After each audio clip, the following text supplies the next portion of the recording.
ये podcast beginners के लिए बिल्कुल भी नहीं है, क्योंकि आज जो बात होने वाली है, जो व्यक्तित्व हमारे साथ हैं, उनके इतने सारे आयाम हैं कि आप खुद ही इस बात को समझ जाएं। ये एक एस्टेब्लिश्ड इंजीनियर है, ये एक निपुण बॉक्सर भी है, तो इनके पंचेज रिंग में तो प्रतिद्वंदी को गिराते ही हैं और आप इनकी बातों में भी वो डायरेक्टनेस देख पाएंगे। ये एक जोहरी भी है और एक जोहरी की पहचान होती है कि वो हीरो की चमक और ज्ञान की कीमत को समझता है, तो ये बातें भी आप जान पाएंगे। ये एक ऑथर भी है, ये एक टीचर भी है जो बड़ी क्लैरिटी के साथ पढ़ाते हैं। ज्योतिष के प्रकांड ज्ञाता है, उसके बाद न्यूमरोलॉजी पढ़ाते हैं और पामिस्ट्री भी पढ़ाते हैं। इनको कनाडा में जो लेजिस्लेटिव असेंबली है वहाँ पर इनको सम्मानित किया है उनकी संसद ने। इनके जो कंट्रीब्यूशन है एस्ट्रोलॉजी और न्यूमरोलॉजी के फील्ड में जो उनका योगदान है, कनाडा ने भी रिकॉग्नाइज किया। ओवर द टाइम आयुर्वेद काफ़ी डेवलप हो गया, वास्तु भी आर्किटेक्ट ने ले लिया जो ले सकते थे, जो अच्छा पार्ट था। ज्योतिष उस लेवल पे नहीं आ पाया, हमारे एकेडमिक पार्ट का ऐसा नहीं बन पाया, और बना भी तो ऐसा बना कि लोग फिर वो कुछ डॉक्टर लगा के घूम रहे हैं, कुछ कर नहीं रहे हैं। मतलब तो इसका क्या रीज़न और मतलब इसमें हम मिल के क्या योगदान दे सकते हैं, मतलब सोसाइटी की तरफ से क्या आना चाहिए और हमारी तरफ से क्या हो सकता है। ज्योतिष में जो प्रेडिक्शंस हैं हमारी, तो प्रीडेस्टिन्ड है, उसमें फ्री विल का कोई रोल है सर उसमें? कोई ये बहुत बढ़िया क्वेश्चन पूछा आपने। देखो न्यूमरोलॉजी में तो इसका आंसर मिलेगा कि अगर दो बच्चे सेम टाइम पे पैदा हुए हॉस्पिटल में और उनकी रेस भी सेम है, क्लास भी सेम है, तो उनकी इवेंट्स जो होंगे, उनकी लाइफ के इवेंट सेम होंगे। आपकी जो मेथोडोलॉजी है सर, आप जो पढ़ाते हैं और जो इतने हजारों लोग सीख चुके हैं आपसे, वो बेटर कैसे है? अगर मैं और आप जो लोग अभी फील्ड में जो कर रहे हैं। दोस्तों स्वागत है आपका नक्षत्रा मास्टर्स के इस नए पॉडकास्ट में। लेकिन पहले आपको एक बात बता दूं, ये पॉडकास्ट बिगिनर्स के लिए बिल्कुल भी नहीं है, क्योंकि आज जो बात होने वाली है, जो व्यक्तित्व हमारे साथ हैं, उनके इतने सारे आयाम हैं कि आप खुद ही इस बात को समझ जाएंगे। इतनी सारी डायमेंशंस, इतनी सारी बातें आपको जानने को मिलेंगी कि आप सोच ही नहीं पाएंगे। सबसे पहले ये एक एस्टेब्लिश्ड इंजीनियर है, यानी इनकी बातों में आपको एक लॉजिकल रीजनिंग और एक समझ और एक लर्निंग पता लगेगी आपको। ये एक निपुण बॉक्सर भी है, तो इनके पंचेज रिंग में तो प्रतिद्वंदी को गिराते ही हैं और आप इनकी बातों में भी वो डायरेक्टनेस देख पाएंगे। वो पंचेज का मतलब आपको इग्नोरेंस से डायरेक्टली बाहर लाने के लिए है, आपको नींद से जगाने के लिए है। ये एक जोहरी भी है और एक जोहरी की पहचान होती है कि वो हीरो की चमक और ज्ञान की कीमत को समझता है, तो ये बातें भी आप जान पाएंगे। ये एक ऑथर भी है और इनकी जो बातों की जो क्लैरिटी है, जो उनकी भावनाएं हैं, वो भी डायरेक्ट आपको उनकी बुक्स में नजर आएंगी। ये एक टीचर भी है जो बड़ी क्लैरिटी के साथ पढ़ाते हैं, बल्कि मैं ये कहता हूँ कि पढ़ाने के साथ साथ आपको ये जीवन दर्शन भी देते हैं कि लाइफ कैसे जीनी है। और ज्योतिष के प्रकांड ज्ञाता है, उसके बाद न्यूमरोलॉजी पढ़ाते हैं और पामिस्ट्री भी पढ़ाते हैं। मैं बात कर रहा हूँ नन अदर देन दाव मंगत नेजा की। सर स्वागत है आपका नक्षत्र मास्टर्स में। नक्षत्र मास्टर्स पे बुलाने के लिए आपका बहुत बहुत धन्यवाद। और एक बात मैं और ऐड कर दूं, इनको कनाडा में जो लेजिस्लेटिव असेंबली है वहाँ पर इनको सम्मानित किया है उनकी संसद ने। इनके जो कंट्रीब्यूशन है एस्ट्रोलॉजी और न्यूमरोलॉजी के फील्ड में जो उनका योगदान है, उन्होंने जो उनका योगदान हो, कनाडा ने भी रिकॉग्नाइज किया उसको। 3 बार किया सर। हाँ, 3 बार किया है, तो ये बड़े गर्व की बात है हिंदुस्तान के लिए भी और हमारे लिए भी। तो सर आपका दोबारा से स्वागत करता हूँ मैं, और मेरा सौभाग्य है कि सर आपने मेरा निमंत्रण स्वीकार किया और बड़ा अच्छा लग रहा है सर। तो सबसे पहले मैं आपसे यही जानना चाहता हूँ कि सिंस इतनी सारी बातें हैं, आप स्पोर्ट्स में भी थे, आप इंजीनियर भी हैं, आप हीरो की परख भी जानते हैं, और काफ़ी और भी सारे गुण हैं जो मैंने अभी बताए नहीं यहाँ पर। तो एस्ट्रोलॉजी में आने का आपका जो इंक्लिनेशन बना, आपका रीज़न क्या है? रीज़न ये है कि आजकल भी ज़्यादातर लोगों का मैं यही रीज़न देखता हूँ, मेरे साथ भी वही हुआ कि सभी के जीवन में कभी ना कभी ऐसा एक मोड़ आ जाता है जहाँ पर वो हेल्पलेस महसूस करता है। हाँ जी, हाँ जी। तो ये मेरे भी जीवन में आया। वैसे तो एक बार नहीं कई बार आया, लेकिन जब पहली बार आया तो सीधा जब रास्ता नहीं मिलता, जैसे किसी को बिजनेस में नुकसान हो गया तो कई सालों से वो उबर नहीं पा रहा, तो फिर वो देखता है या ढूंढता है कोई ऐसा कोई व्यक्ति गॉडफादर मिल जाए जो मुझको इसमें से उबार ले। तो उसमें से मैंने जो समझा कि 4 टाइप के आदमियों के पास उसका जाना हो सकता है। वो एक है गुरुजी टाइप्स, जिनका यूएसबी होता है, कोई इलायची दे रहा है, कोई आशीर्वाद दे रहा है, कोई कुछ। एक होते हैं तांत्रिक टाइप्स, तो एक हो गए हम, जैसे मैं ही हूँ ज्योतिषी कि भाई कोई मेरी शनि की दशा या कुछ ऐसा तो नहीं चल रहा जिससे मेरी ज़िंदगी ख़राब हो रही है। और एक है पंडित जी टाइप्स, तो जो उनका ये होता है कि भाई ये पूजा पाठ कर ले तो सब ठीक हो जाएगा। तो मैंने ऐसा देखा, तो हमारे साथ भी दिक्कत हुई, तो हमें भी किसी न किसी पंडित जी के पास भेज दिया, किसी गुरु जी के पास भेज दिया। तो मैं भी ऐसे भटकता रहा। तो मुझे उसमें से फिर कोई मतलब जवाब मिला नहीं किसी का सीधा, लेकिन रीज़न वही था जाने का जो मैंने आपको बताया कि I was feeling helpless. Okay. तो जब मुझको आंसर नहीं मिला किसी के पास जाने का, सीधा आंसर नहीं, जो क्वेश्चन है उसका जवाब नहीं देना, उन्होंने कुछ और कह देना। जैसे गुरु जी के पास गया जी, ये आशीर्वाद देते हैं और कुछ नहीं कहते जी, ये इलायची देते हैं जी, काम अपने आप बनते हैं जी। जो तांत्रिक के पास जाएंगे जी, वो भाई तुम्हारी सास ने कुछ किया है, अगर बड़ी उम्र की औरत है तो तुम्हारी बहू ने कुछ किया है। जोशी टाइप है तो वो आपको पता ही है, साढ़सती है, काल सर्प है, गंडमूल है, कुछ और है, ऐसी 5-7 चीज़ें मतलब दिक्कत की बात नहीं करेंगे और उसके अलावा सारी बातें करेंगे, इधर उधर की बातें। तो फिर मुझे लगा कि क्यों ना मैं इसको पढ़ के देखूं कि क्या भविष्य जो है बताया जा सकता है या नहीं। तो इसलिए मैं इस लाइन में आया। ओके। फिर आपने इसको एज ए मतलब प्रोफेशन या फिर इसको एज अ प्रोफेशन के लिए तो नहीं आया था मैं तो यही ढूंढने आया था। ऑब्जेक्टिव सिर्फ यही था कि इसको पता करें कि क्या भविष्य बताया जा सकता है। तो पहले मैंने बुक्स खरीदी। तो यहाँ एक रंजन पब्लिकेशन है, आज भी है। एक सागर पब्लिकेशन है दिल्ली के अंदर, आज भी है। एक लक्ष्मी बुक स्टोर है, आज भी है। लक्ष्मी बुक स्टोर, सागर, ये दोनों भाई हैं। एक उनका तीसरा भाई भी है, वो साउथ एक्स के अंदर। तो इनके पास जाया करते थे हम, इन्हीं बुक स्टॉल्स के बाद, इन्हीं के या पब्लिशर्स के बाद, इन्हीं के बाद बुक्स होती। इनकी सारी किताबें पढ़ डाली मैंने, लेकिन मेरे को प्रिडिक्शन का कोई रास्ता नहीं मिला। फिर एक स्कूल ज्वाइन किया ज्योतिष का, उन्होंने वही बुक्स के ऊपर जो बुक्स में लिखा था वही पढ़ाया, कुछ नया नहीं मिला। फिर भटकते भटकते हम अपने गुरुजी के पास पहुंचे। तो उन्होंने कहा कि जो बेसिक ज्योतिष तो आपने ठीक पढ़ी है, बाकी प्रिडिक्शन इससे नहीं होगा। प्रिडिक्शन का फिर उन्होंने मेथड बताया। तो फिर हमने पाया कि वहाँ पर रिजल्ट हमें मिल गए। तो समझ में आ गया कि हाँ, प्रिडिक्शन की जा सकती है, लेकिन प्रिडिक्शन करने वाले लोग यहाँ पर दुनिया के अंदर बहुत कम है।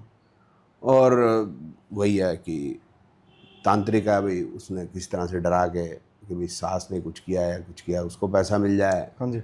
बाबा जी अपना चला रहे हैं, मतलब सत्संग, और लोग आ रहे हैं और अपना पैसा आ रहा बन रहा है। तो यही मैंने देखा। तो मेरे को अपनी सेटिस्फेक्शन हो गई कि भाई इसमें रिजल्ट आता है, बस मैं अपना शांत होकर बैठ गया। फिर बाई चांस आगे फिर मैंने इसको जो है एज अ प्रोफेशन कैसे आया, वो फिर उसकी बात एक लंबी कहानी है। हाँ जी। प्रोफेशन में क्या कि कई बार ऐसा होता है किसी अच्छे व्यक्ति को कुछ मिल जाए ना अच्छा, तो वो सोचता है कि मैं इसको बांटूं या बताऊं, उस मेरे को कुछ मिला है। हाँ नहीं, आपकी बात ठीक है, लेकिन मेरा ऑब्जेक्टिव वो था नहीं ना। मेरा इसका प्रोफेशन बनाने का कोई ऑब्जेक्टिव था, क्योंकि हमारा जो बैकग्राउंड भी है तो इसमें हम इसको पंडिताई का काम मानते हैं। हाँ जी। सभी तकरीबन ऐसा मानते हैं। तो हमारे घर में कोई आए और वो फल और फ्रूट लेके आए, हमारे पैर छुए, ये मैं आज तक उसको जो है जज्ब नहीं कर पाया। तो एक मैं वैसे वाक़या बताता हूँ। एक कॉलेज जब मैं पढ़ाना शुरू किया इसको, तो एक कॉलेज की प्रिंसिपल थी दिल्ली यूनिवर्सिटी की। तो वो पहली बार आई तो वो मिठाई और केले लेके आई। अब वो मतलब माने ना, मेरी जब वो चली गई क्लास, पहली क्लास होके, अब वो जो मिठाई और केले वहीं पड़े हुए हैं। अब हमें समझ नहीं आ रहा है इसका करना क्या है। आप मेरा पॉइंट समझ रहे हो? हाँ जी। कि हमारे से नहीं होता ये। और मेरी मदर तो ऐसे हो रही कि भैया अब ये तो पता नहीं क्या हो, क्या गया पता नहीं।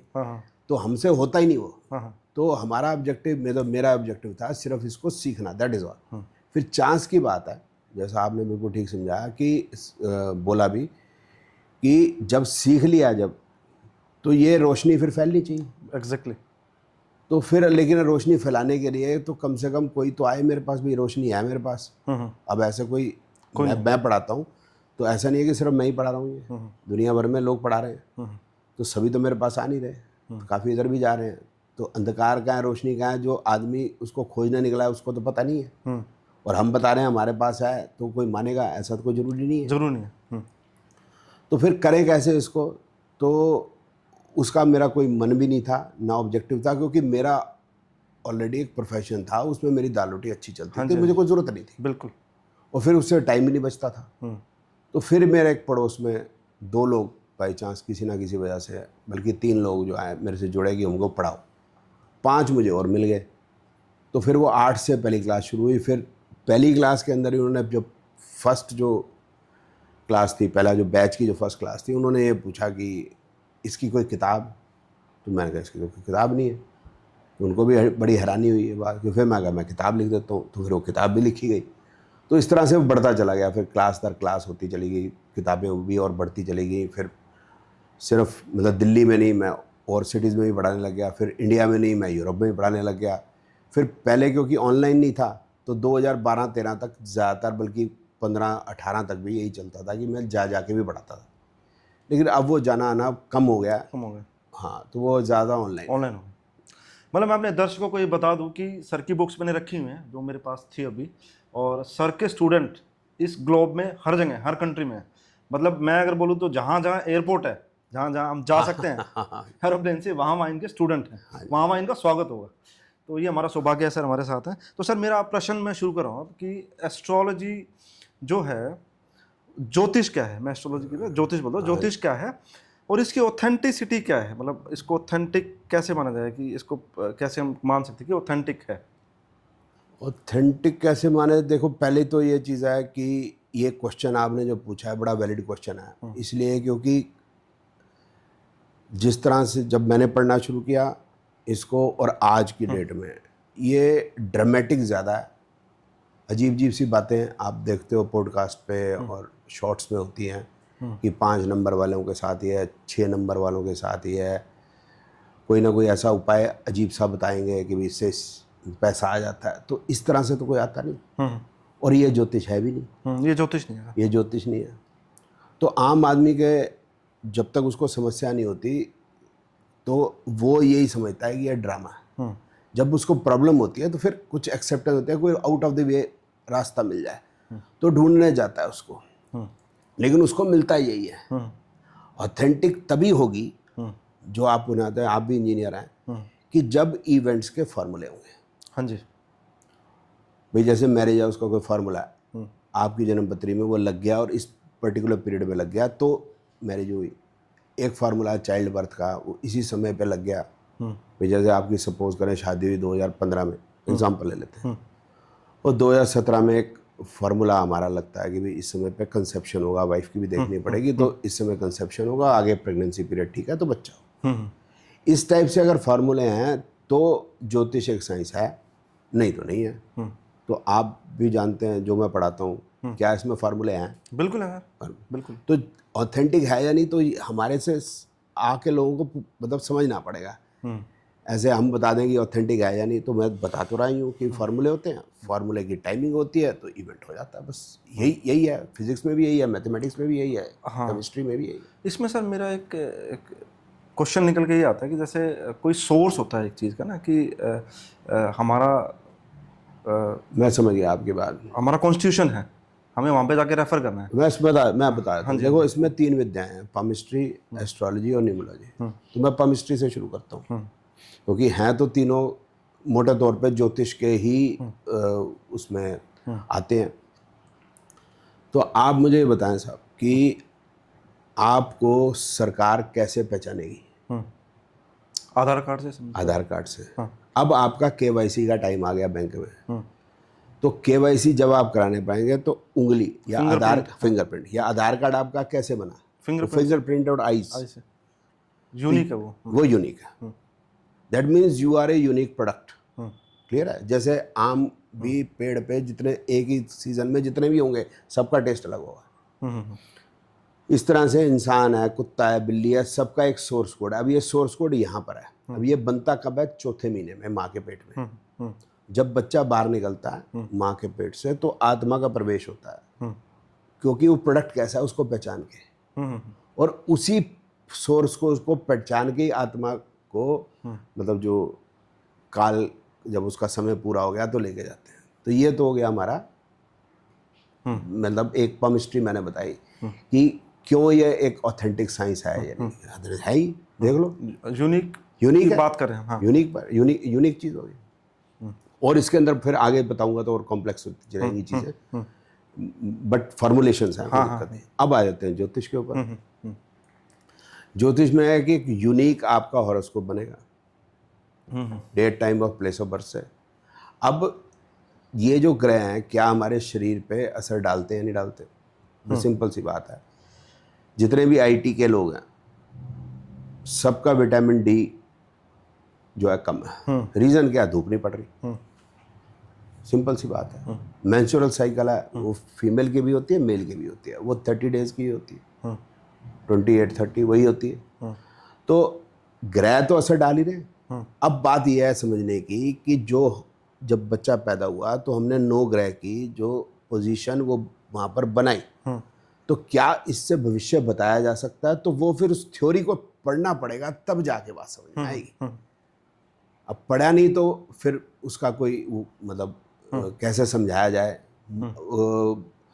नकारा तो किसी भी चीज़ को जा सकता है कि हम, जैसे एग्जांपल है कि हम डॉक्टर के साथ कुतर्क करने बैठ जाएं कि डॉक्टर साहब वैक्सीनेशन कोरोना की भी है, वैक्सीनेशन काली खांसी की भी है, वैक्सीनेशन कई चीज़ों की है, चेचक की भी है, लेकिन जुकाम की वैक्सीनेशन लगा के दिखाओ तो हम मानेंगे जो है मेडिकल साइंस है। नहीं है भाई, नहीं है तो नहीं है। इसी तरीके से ज्योतिष में भी कुतर्क कर सकते हैं कि भाई ये कैसे, ये बताओ, वो बताओ, ऐसे करो वैसे करो अपने तरीके से। तो मैं ऐड भी करना चाह रहा हूँ इसके अंदर कि ज्योतिष में सभी चीज़ों के जवाब भी ऐसा है कि हो सकता ना हो। हाँ जी बिल्कुल सर, ये डिस्कस करेंगे हम आगे। हाँ आगे करेंगे। वैसे तो कुछ के बहुत सटीक होंगे, कुछ के थोड़े से ऐसे होंगे, जैसे हर इंसान का कोई सोर्स कोड अलग है।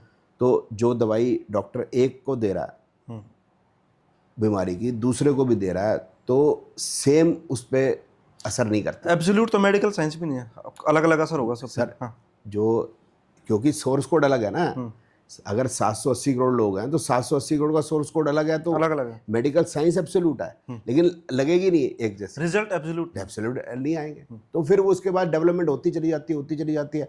आज से 150-200 साल पीछे चले जाए, तो 150 ही नहीं कहते, मैं कहता हूँ 40 साल 50 साल चले जाएं पीछे, किडनी नहीं होती थी, ट्रांसप्लांट नहीं होते थे, तो आज हो रही है। तो इस तरह से ये भी आगे एवोल्यूशन होती चली जाएगी। अब आ गए थे न्यूमोलॉजी। न्यूमोलॉजी में जो वो डेट्स हैं, अब उसके अंदर ये जिस तरह से प्रेडिक्शन आपको दिखती है बात अलग है, but it is also a beautiful science. तो वो एक्चुअली न्यूमोलॉजी नहीं है, ये है प्लैनेट्स। वन इज सन, 2, तो उसके बेस पे दे रहे हैं।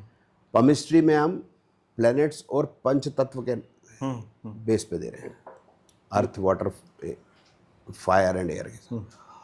और ज्योतिष में हम, आप जानते हैं, प्लैनेट भी हैं, नक्षत्र भी हैं, उपनक्षत्र भी हैं, हाउसेस भी हैं और साइन भी हैं। तो बट बेसिकली 80% उसमें हाउसेस बेस्ड प्रेडिक्शन ही है, बाकी रेस्ट है। तो इस तरीके से ये तीनों साइंसेस भी बटी हुई हैं और ये एब्सोल्यूट साइंसेस है। अब क्योंकि कुछ लोगों को पढ़ी नहीं तो बात अलग है, और जो दिख रहा है जो ज़्यादातर वो सब छलावा है, जैसे वो राशि में प्रेडिक्शन भी है, सब छलावा है। हाँ एक्चुअली सर मैंने भी कोशिश करी कि मैं थोड़े शास्त्रों को पढूं मैं। तो जैसे वेदांग बोला जाता है, ऐसे वेदों का अंग है ज्योतिष, लेकिन जब वेदांग ज्योतिष जो लगध ऋषि ने लिखा था उसमें सारा एस्ट्रोनॉमिकल डिस्क्रिप्शन है, मैथमेटिकल कैलकुलेशन है, सन का क्या बात है, मून का क्या बात है, ग्रहों की क्या, वो उसमें कहीं भी फलित ज्योतिष का जिक्र नहीं है। लेकिन लोग यही बोलते रहते हैं कि वेदांग ज्योतिष, मतलब उसका कोई जिक्र ही नहीं है। उनके वीडियोज अगर देखते हैं, मतलब मैं बात, हाँ वो बोलते हैं ज्योतिष वेद का अंग है, बोलते तो है, लेकिन कौन से वेद में है कोई नहीं जानता। ये बात आपकी बिल्कुल ठीक है, क्योंकि वेदों में है ही नहीं, वो एस्ट्रोनॉमी है। उपवेद में आता है सर, लेकिन वो वहाँ पे फलित ज्योतिष का कोई जिक्र फलित ज्योतिष की मैं बात कर रहा हूँ, फलित ज्योतिश की कोई जिक्र नहीं है। और फलित ज्योतिष जैसा मैं आपको बता रहा हूँ, थोड़ा और इसको आगे डिस्कस कर लेते हैं। तो जैसे क्योंकि आम लोग भी इसको देखते हैं हमारे पॉडकास्ट को, तो जैसा आप देखते हैं राशि में प्रेडिक्शन है, हमसे भी लोग पूछते हैं जी मेरी राशि है कुछ बता दो, मैं इस महीने के इस दिन पैदा हुआ है, मेरा प्रेडिक्शन बता दो। ये ज्योतिष है नहीं, ठीक है। या फिर न्यूमरोलॉजी जो है नंबर इससे बता दो, वो न्यूमरोलॉजी है नहीं, ठीक है ना। तो जो फलित ज्योतिष है जितनी मैंने जैसे बता रहा था, मैं सभी बुक शॉप्स पे गया, सभी जगह गया, तो मेरे को उसमें कुछ मिली नहीं। तो फिर जब मैं गुरुजी के पास आया, यहाँ मुझे फुलिक ज्योतिष मिली, और उन्होंने जो मुझे बताया कि ये सिर्फ मैं ही जानता हूँ। अब पहली बार कोई आदमी ये कहेगा तो आप मानोगे नहीं, अनलेस अनटिल जांच नहीं लो उसको। हाँ। कैसे मान लोगे? लेकिन हम तो पढ़ने आए थे, तो चलो जो भी आप कह रहे हो मान लेते हैं, और फिर आगे देखेंगे। तो मैंने भी यही पाया कि उनकी बात ठीक थी, कि जो वो जानते थे, उसके बाद मैंने भी वेरीफाई किया, जैसे आप कह रहे हैं, मैंने बुक्स पढ़ी, लोगों से मिला, तो ये जाना कि जो गुरुजी ने पढ़ाया था वो कहीं अवेलेबल नहीं था। और कुछ चीज़ें आप भी जानते हो, ऐसे रिटर्न में अवेलेबल हो जरूरी नहीं है, कोई भी वेद रिटर्न में अवेलेबल नहीं है। एग्जैक्टली, हाँ, ये अच्छा पॉइंट निकल गया सर। ठीक है ना, रिटर्न में अवेलेबल हो जरूरी नहीं है। तो बाई चांस ये रिटर्न में नहीं आया, तो जो गुरुजी ने पढ़ाया, ये 1936 अगर मेरे को ठीक याद है, तो एक बुक निकली थी जो गुरुजी पढ़ा रहे हैं, सिमिलर, हाँ जी, हाँ जी, सिमिलर सिस्टम की। तो वो 3 लोगों ने निकाली थी, उनका नाम था, पेन नेम था मीना 1, मीना 2, मीना 3। ओके, तो उसमें जो मीना 1 थे वो मेरे गुरुजी के गुरुजी थे, ओके, ही वॉज तमिलियन, गुरु मूर्ति जी उनका नाम था। फिर उसके बाद जो है वो बुक, मतलब जो है वो ज़्यादा बिकी नहीं, तो रीप्रिंट नहीं आया होगा। फिर उसके बाद जो है गुरुजी ने हमें पढ़ाया, कोई बुक नहीं थी, फिर मैंने लिखी किताब। हाँ जी, तो बैकग्राउंड ही है, मैं यही कहता हूँ कि कुछ चीज़ें हमेशा अवेलेबल हों, ऐसा ज़रूरी नहीं है। ऐसे आयुर्वेद के भी कई सिद्धांत आप देखो, ये कुछ मेडिसिन वगैरह, ये हमारे कौन से वो हैं, ये हरिद्वार में बाबा रामदेव जी, उन्होंने भी कोशिश करके कई निकाली हैं, जो कुछ शायद लुप्त हो चुकी थी तो रिवाइव की। तो ये सब तो चलता ही है। तो मैं आपको एक बात बता देना चाहता हूँ कि सर नाड़ी ज्योतिष के जनक हैं, अगर लाइव बात की जाए अभी, लेकिन कभी भी क्रेडिट नहीं लेते, हमेशा गुरु को ही क्रेडिट देते हैं। ये भी एक अच्छे व्यक्तित्व की पहचान है। लोग अपनी पद्धति जोड़ना शुरू कर देते हैं, सर ने वो काम बिल्कुल भी नहीं किया और कर सकते थे। ठीक है, मैं जनक नहीं हूँ, आपकी बात थोड़ा सा ठीक करना चाहूँगा। जनक नहीं हूँ कि आपने भी यही कहा कि गुरुजी ने पढ़ाया, फिर गुरुजी ने गुरुमूर्ति जी से सीखा, फिर गुरुमूर्ति जी का, फिर जब पीछे चले जाएंगे ना, तो गुरुजी ये बता रहे थे, गुरुमूर्ति जी ने जो कहा, उन्होंने कहा ऋषि भृगु जी से आई है। हाँ जी, तो बड़े सिंपल, सोर्स तो पीछे जाएगा, सोर्स पीछे से आ रहा है, अब बेसिक पीछे से है। अब हम उसको आगे इम्प्रूव करें, इम्प्रोवाइज करें आजकल के ज़माने के हिसाब, तो करना ही पड़ेगा। बहुत अच्छी बात, करना ही पड़ेगा। अब देखो, जो 1950, 60, 70 की जो कारें थी, समझ लो जैसे फिएट एम्बेसडर, और आज की कारों में देखो कितना फ़र्क है। लेकिन बेसिक आईसी इंजन का, आप तो जानते हैं, आप you are mechanical engineer, automobile engineer, की बेसिक आईसी इंजन का वही है। बिल्कुल सब रूल प्रिंसिपल वही है, लेकिन फैलाने का काम सर ने किया। फिर भी मैं क्लियर कर देता हूँ आप लोगों को। और सर मेरा यही एक क्वेश्चन निकल के आता है कि ओवर द टाइम आयुर्वेद काफ़ी डेवलप हो गया, वास्तु भी आर्किटेक्ट ने ले लिया जो ले सकते थे, जो अच्छा पार्ट था। ज्योतिष उस लेवल पे नहीं आ पाया, हमारे एकेडमिक पार्ट का हिस्सा नहीं बन पाया, और बना भी तो ऐसा बना कि लोग फिर वो कुछ डॉक्टर लगा के घूम रहे हैं, कुछ कर नहीं रहे हैं। मतलब तो इसका क्या रीज़न, और मतलब इसमें हम मिल के क्या योगदान दे सकते हैं? मतलब सोसाइटी की तरफ से क्या आना चाहिए और हमारी तरफ से क्या हो सकता है? एक तो अमित जी, आप खुद ही योगदान दे रहे हैं। आपने मुझे बुलाया मतलब ये आज मतलब वो बात नहीं, मतलब कि हम सच्चाई लोगों के सामने लाएं, यही रास्ता है, इन्फॉर्मेशन। लेकिन इन्फॉर्मेशन वॉरफेयर के अंदर, जो आजकल इन्फॉर्मेशन वॉरफेयर कहूँगा, कि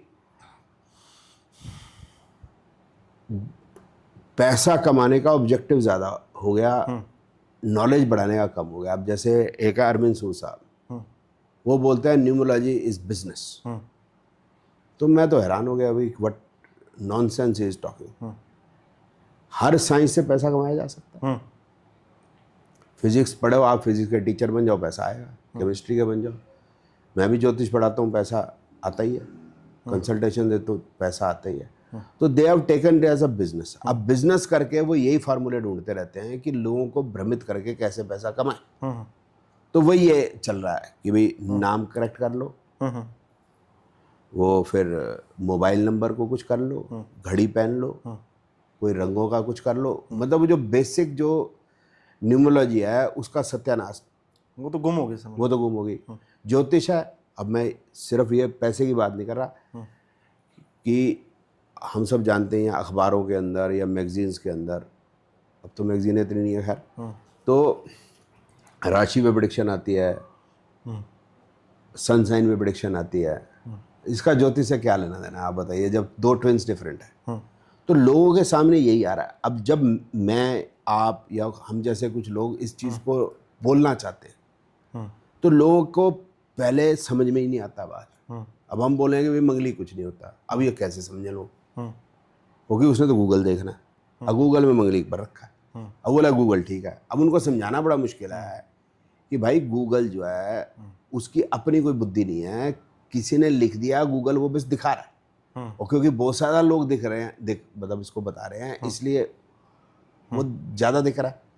सच्चाई जो है वो एक आधी है। अब जैसे एग्जाम्पल हो गया कि गैलीलियो ने कहा it is the earth which moves around the sun and sun is not in the centre of the universe, neither earth is in the centre of the universe. तो वो बेचारा अकेला ही था उस समय, बाकी तो कोई नहीं सुन रहा था उसको। तो यहाँ पर बल्कि ये तो अच्छा है, कम से कम मैं अकेला नहीं हूँ, मेरे स्टूडेंट्स हैं, और भी लोग होंगे जो सिर्फ ये नहीं कि मेरे स्टूडेंट्स हैं जो इसको राइट वे में लेके जाते हैं, उसको सिर्फ पैसे के पॉइंट ऑफ व्यू से नहीं कर रहे। तो जो ज़्यादा जो दिखता है वो यही दिखता है कि they are pushing it to earn money only, तो इसके लिए उल्टा सीधा, और उल्टा सीधा ऐसा है कि ज़्यादा फुटफॉल आए। ज़्यादा फुटफॉल का मतलब मैं समझाने की कोशिश करता हूँ कि हम ऐसा कर रहे हैं कि किसी को अगर परेशानी हो तो वो आए तो हम उसको प्रेडिक्शन देंगे, या हो सका सोल्यूशन तो वो देंगे। वो ऐसा नहीं कर रहे, वो कहते हैं नंबर बदलो। अब वो उनके लिए आप देखो फुटफॉल कितना होगा, जिसके पास ही फ़ोन नंबर है, अब उसमें 10 नंबर है, अब 7 भी ठीक नहीं है जी, 4 भी ठीक नहीं है जी, 8 भी ठीक नहीं है जी, 2 भी ठीक नहीं है जी। अब 10 में से कुछ तो कुछ होगा ही, तो everybody is a client. So they are taking it as a business. फिर घड़ी कौन सी पहनो, वो रोमन वाली पहनो, पहननी जरूर है, अपना वक्त साथ लेके चलो। अरे भैया वक्त जब नींद पहनते थे तो लोग मरते नहीं थे, वक्त तो खत्म हो ही जाता था पूरा। तो इस तरह से मतलब ये रीजंस हैं जिस वजह से ये चीज़ ज़्यादा बढ़ जाती है, और हम अगर कोशिश भी करते हैं तो हम हमेशा लैग ही करेंगे, क्योंकि हमारे पास इतना पैसा भी नहीं आएगा कि हम पंप कर सकेंगे इनको ओवरशैडो करने के लिए। मैं सर जवाहर नवोदय विद्यालय से पढ़ा हूँ मैं। है जी, जवाहर नवोदय विद्यालय, अच्छा अच्छा, स्कॉलरशिप थी मेरे पास, मैं पढ़ा वहाँ पे। तो एक टीचर थे साउथ इंडियन, तो वो एक बात को डेली बोलते थे असेंबली में, कुछ भी मेरे को याद नहीं आ रहा क्या बोलते थे। तो मैंने उनसे पूछा सर आप डेली ये बात क्यों बोलते हो, तो उन्होंने वर्ड तो कुछ और यूज़ किया था, लेकिन बोले कि तुम बच्चा लोग हो और तुम्हें मैं 100 बार बोलूँगा ना तब एक बार समझ में आएगा। हाँ। तो मेरे को लगता है कि हमें बोलते रहना चाहिए, बोलते रहना चाहिए। हो सकता है कि 1000 बार बोलेंगे तो 10 बार समझ में आए या 5 बार। करेक्ट, अपना काम करते रहना। हाँ, तो वही मैं भी लगा हूँ, बिल्कुल, मतलब 32 साल हो गए, हाँ जी, हाँ जी, यही काम कर रहा हूँ। हाँ जी, हाँ जी। तो सर ये ज्योतिष में जो प्रिडिक्शंस हैं हमारी, तो प्रीडेस्टिन्ड है, उसमें फ्री विल का कोई रोल है सर उसमें? कोई ये बहुत बढ़िया क्वेश्चन पूछा आपने। इसमें देखो न्यूमरोलॉजी में तो इसका आंसर मिलेगा नहीं, और जो 3 विद्याएं हैं तो इसमें न्यूमरोलॉजी में आंसर नहीं मिलेगा। उसका रीज़न क्या है कि जो एक दिन जो है तकरीबन 65,000 बच्चे पैदा होते हैं भारत में। हाँ जी, हाँ जी, ठीक है, और ज्योतिष के अंदर भी पूर्णता नहीं मिलेगा। उसका रीज़न है कि एग्जांपल ले लेते हैं कि 5 बच्चे एक ही टाइम पे पैदा हुए, एक ही हॉस्पिटल के अंदर। हाँ, एग्जांपल, हाँ, एक सिख, एक जैन, एक समझ लो कोई गल्फ सऊदी अरेबिया से कोई आया हुआ था या उसके आसपास से, एक बंगाली, और एक समझ लो जी साउथ इंडियन कोई। अब जनरली जो बंगाली होगा, जनरली लिटरेचर और म्यूजिक इसके अंदर उसका आर्टिस्टिक, हाँ आर्टिस्टिक लिटरेचर। जो गल्फ वाला होगा उसकी अपनी बुद्धि है, मैं उस पर ज़्यादा कुछ जाना नहीं चाहता, समझ रहे, तो वो तो हमेशा डिस्टर्ब ही रहा है। सिख होगा जनरली जो है सेवा भाव हो गया, या मार्शल नेचर होगी, मार्शल नेचर होगी। अब जैन या बनिया समाज के होंगे तो उनका यही होगा मंदिर बनाएं और जो है बिजनेस करें। नीचे हमारे साउथ इंडियन हो गए, ज़्यादातर वो IT में है या स्पेस टेक्नोलॉजी, इस टाइप में ज़्यादा। तो ये अब बताना पॉसिबल नहीं हो पाएगा ज्योतिष से कि किस रेस का है वो, RACE रेस, सिख रेस का है, बंगाली रेस है, अफगानी है, या मतलब वटएवर, ये नहीं पता चलेगा। That will be able to know from palmistry. तो पहली चीज़ तो ये जो आपने की कि पास्ट लाइफ या प्री डेस्टिन्ड, तो पहली तो डेस्टिनी यहीं सेट होगी कि वो पैदा कहाँ हुआ। हाँ, डेस्टिनी का पार्ट हो गया वो। हाँ। एक और डेस्टिनी का पार्ट हो गया कि वो मैंने इस तरह से भी उसको बांटा है कि पुअर, मिडल और रिच। रिच जितना मर्जी गरीब हो जाए, जैसे विजय माल्या रहता तो फिर भी वो लंदन में, फ्लाई वो फिर भी जेट से करेगा। हाँ। नहीं आप सोचो ना कि आपने और मैंने अगर जाना है परिवार समेत लंदन जाना है तो 10 लाख तो साफ हो ही जाएंगे। बिल्कुल। 5-7 दिन अगर रहेंगे 10 लाख रुपए तो साफ हो, वो तो रहते ही वही है। तो वो कितना गरीब हो गया है, हमें समझ में नहीं आएगी, इतना गरीब हो गया है कि तो लंदन में रह रहा है अपने लंदन में घर खरीद के रह रहा है। समझ रहे मेरी बात? जो मिडिल क्लास है वो आजकल तो मिडिल क्लास सब कार पे चल रहा है, तो गरीब उसको देख के भी परेशान है, वो कितना गरीब हो गया, वो भी तो रहेगा तो वो कार पे, ठीक है ना। और जो गरीब है बिल्कुल मोटा मोटा अभी बात करें, फिर लंबी डिस्कशन कर लेंगे कि वो अपने बच्चे को कहाँ पढ़ाएगा जब फ्री वर्दी मिले, फ्री किताबें मिले और मिड डे मील मिले। और कहीं ना कहीं हमारे भारत में 81 करोड़ लोगों को फ्री में राशन मिल रहा है, thanks to the taxpayers, ठीक है ना। और जो वो 81 करोड़ जो पॉवर्टी लाइन से नीचे चले गए, वो टैक्स कभी नहीं देना चाहेंगे क्योंकि उनको वो बेनिफिट मिलने बंद हो जाएंगे। उनको बड़ा मुश्किल होगा कि मैं, क्योंकि उनको बहुत सारी स्कीमें मिल रही हैं, खाना भी मिल रहा है, तो बच्चा हुआ तो उसका भी कुछ मिलता है। फिर वो है कि अगर बेटी हो गई है तो लाडली स्कीम है या कोई और स्कीम है, शादी है तो ये तमिलनाडु में चीफ मिनिस्टर पहले होती जयललिता, तो सिलाई की मशीन, कुछ गोल्ड ऐसे भी दिया करती थी। मतलब आप समझ रहे मेरी बात? तो वो जो पॉवर्टी लाइन से नीचे है वो आदमी मिडिल क्लास बनना नहीं चाहता, और हम जो है कभी लोअर जाना नहीं चाहेंगे मिडिल क्लास के। हम अपने बच्चे को नहीं कि अच्छे स्कूल में बना, स्कूल सारे ही अच्छे हैं, बट ऐसे स्कूल में भेजना चाहेंगे भी जहाँ पर वो हमें लगे, जो आजकल मतलब स्टेटस वाइज माने जाते हैं टाइप से, ठीक है। और जो रिच है उनके तो घर में टीचर आते हैं, जो हमारे कान खींचा करते थे वो जाके वो पप्पू और राहुल गांधी और उसकी बहन को पढ़ाया करते थे घर में जाके। तो डिफरेंस है ना बॉस। तो ये जो डिफरेंस है ये तो तब हो गया जब वो पैदा हुआ, तो कहानी तो यहीं से सारी शुरू हो गई कि इसके बाद क्या होगा। ये तो बॉटम लाइन होगी ना। अब बहुत रेयर होगा कि मोदी, BMW बहन मायावती, और फिर जो हो गया धीरू भाई अंबानी की बिल्कुल पॉवर्टी लाइन से नीचे आदमी जो है एकदम से इतना राइज कर, that is the rarest of the rare. हाँ, ठीक है ना। बाकी तो ऐसी है, तो वहीं से ही शुरू हो गया। ये हो गया हमारा प्रारब्ध कह ले, ठीक है ना। फिर हो गया हमारा कर्म, फ्री विल पुरुषार्थ। तो उसके अंदर भी ज्योतिष में क्या है कि हम, और न्यूमरोलॉजी में क्या है, हम वो डेट ऑफ बर्थ से ही लेंगे हमेशा, ऐड नहीं होता। जब मैं समझ लो 60 ईयर्स का हो गया तो 60 ईयर्स तक मैंने जो क्या किया, मेरी तो वही 64 की ही बेस पे प्रेडिक्शन की जाएगी।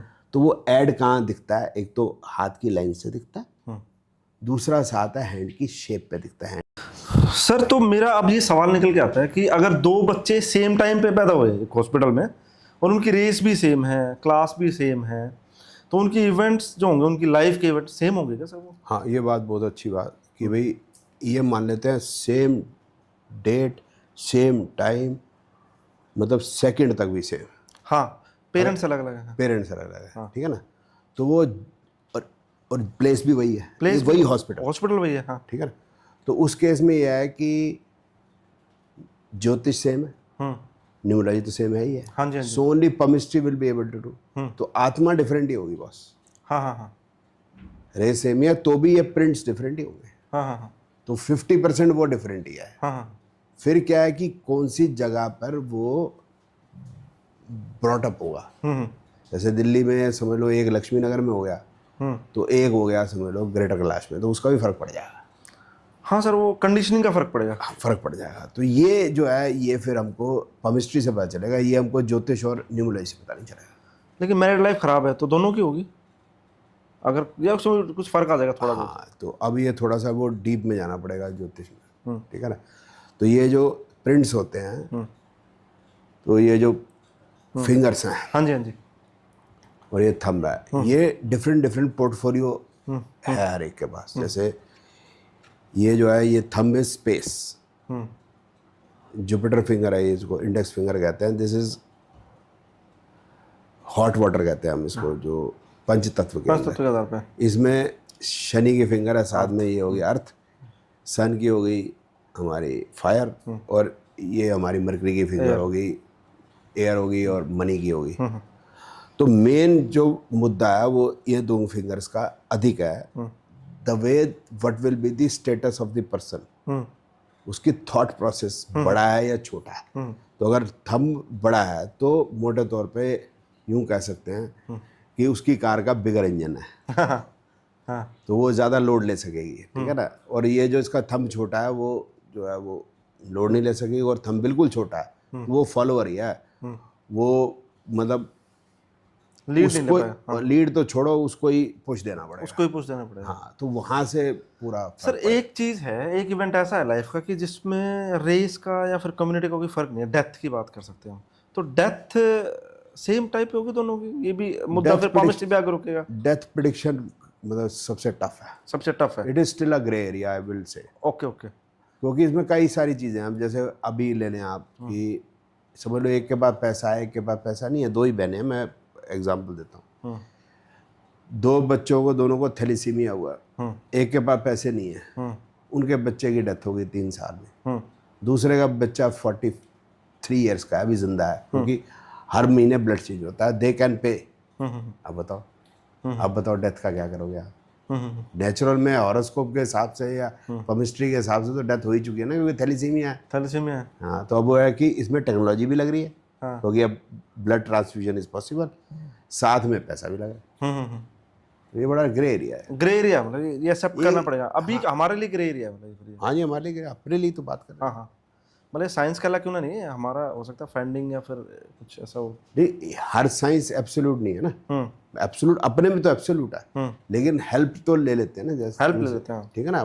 अब जैसे कैसे समझाएं इस बात को कि जैसे एलोपैथी में जाएं तो उधर सर्जरी है, आयुर्वेद में नहीं है, तो फिर तो हम तो दोनों एज अ ह्यूमन हम तो दोनों की हेल्प लेंगे, दोनों की हेल्प लेंगे सर। ठीक है सर, तो मैं आगे बढ़ता हूँ और मेरा अगला सवाल ये है कि आजकल लोग फ्यूचर तो बताते हैं, आपकी पास्ट लाइफ भी बता देते हैं, तो आप इससे क्या सरोकार रखते हैं? आपकी मतलब आप इसके बारे में क्या कहेंगे सर? अभी हम जैसे डिस्कस कर रहे थे कि भी हम डेथ नहीं बता सक रहे, हाँ हाँ ठीक है ना।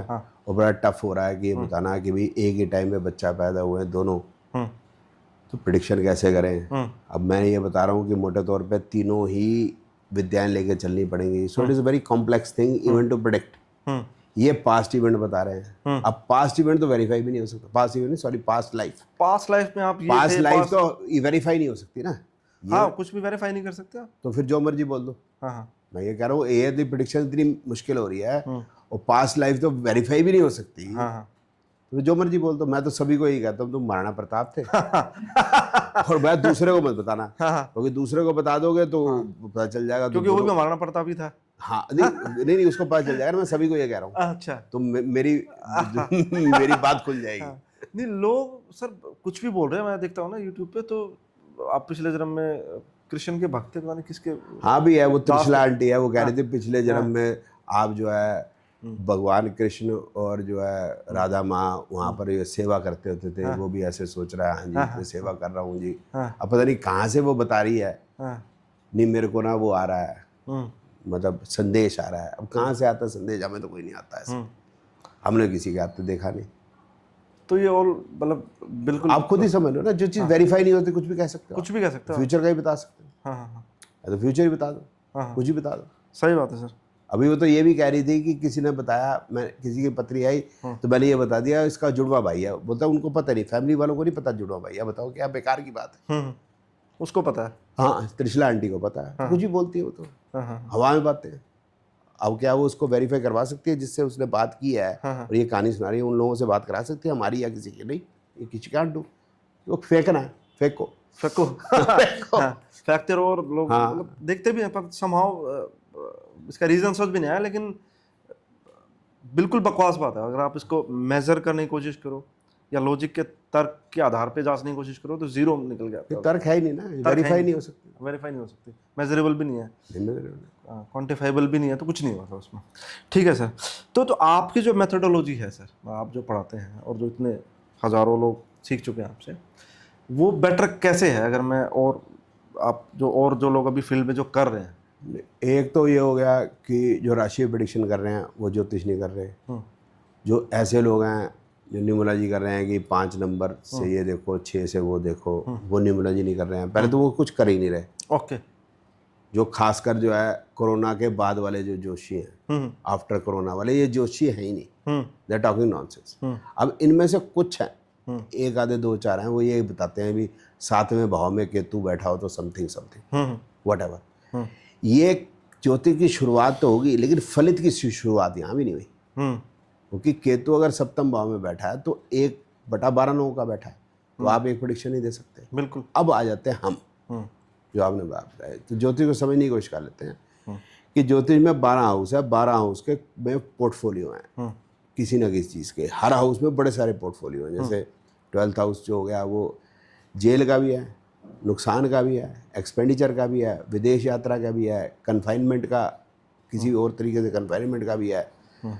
अब इनमें से क्या होगा कि 12वें हाउस का लॉर्ड या 12वें घर में बैठा प्लैनेट, इस पर क्या होगा? सभी कुछ तो हो नहीं जाएगा कि वो बीमार भी पड़ जाएगा, हाँ बीमारी का भी है, बीमार पड़ जाएगा, अमेरिका भी चला जाएगा, जेल में भी हो जाएगा, नुकसान भी हो जाएगा, एक्सपेंडिचर, ये सब कुछ तो होगा नहीं। तो फिर जो हमारा वाला सिस्टम है एक तरीके से वो बताता है कि 12th हाउस का जो लॉर्ड है उसका कनेक्शन किसके साथ है। 12th हाउस का लॉर्ड है वो 11th हाउस का लॉर्ड भी है या नहीं? हाँ जी, तो शनि हो सकता है, शनि हो सकता है, ठीक है ना। जो पाइसिस में, पाइसिस अगर असेंडेंट है तो 10वें और 11वें का 11वें और 12वें भाव का स्वामी शनि हो सकता है। अब वो चौथे भाव में बैठ गए तो 4, 11, 12 ये हाउस कनेक्ट हो गए। तो प्रॉपर्टी की कोई बात हो रही है, उससे गेन की बात हो रही है, कोई उसके एक्सपेंडिचर की बात हो रही है, तो फिर ये फार्मूले बन जाते हैं। प्रॉपर्टी परचेज का क्या फार्मूला है, प्रॉपर्टी सेल का क्या फार्मूला है, हेल्थ का क्या फार्मूला है, हेल्थ ठीक का खराब का, ये फार्मूले बन गए। फिर फार्मूले तो बन गए, लेकिन फार्मूले अप्लाई कैसे करें और कौन से पीरियड में जाके होंगे, तो उनमें दशाएं हैं। फिर क्या है कि हाउस प्लैनेट जैसे बैठता है, हाउस प्लैनेट की डिग्री का भी कोई होगा, मीनिंग होगा, तो फिर वो हम नक्षत्र और सब लॉर्ड लेवल तक कर लेते हैं। जो बाकी जो हाउस लेवल तक कर रहे हैं 30 डिग्री मोटा मोटा, हम वो 30 डिग्री के बजाय 12 राशियाँ 30 डिग्री यूँ समझ लें, या 12 हाउस 30 डिग्री समझ लें, तो हम 27 नक्षत्र भी कर रहे हैं 13 डिग्री 20 मिनट का। फिर सब लॉर्ड भी कर रहे हैं, जो सबसे छोटा सब लॉर्ड है 40 मिनट्स का है, और सबसे बड़ा जो है 2 डिग्री 13 मिनट 20 सेकंड का। तो इस तरीके से कर रहे हैं, साथ में न्यूमरोलॉजी भी कर रहे हैं, साथ में केमिस्ट्री भी कर रहे हैं, तो इसलिए वो जो है कम्युलेटिव करके। हाँ। और वैसे भी फॉर्मूला बेस्ड है तो उसको आप बता सकते हो, वो सही होगा गलत होगा वो बाद में पता लगेगा व्हाटएवर, लेकिन हम प्रिडिक्ट कर सकते हैं। तो हाँ, और अब ये जो आपने बात की सही होगा या गलत होगा, तो इसके अंदर वही थोड़ी फ्री विल भी है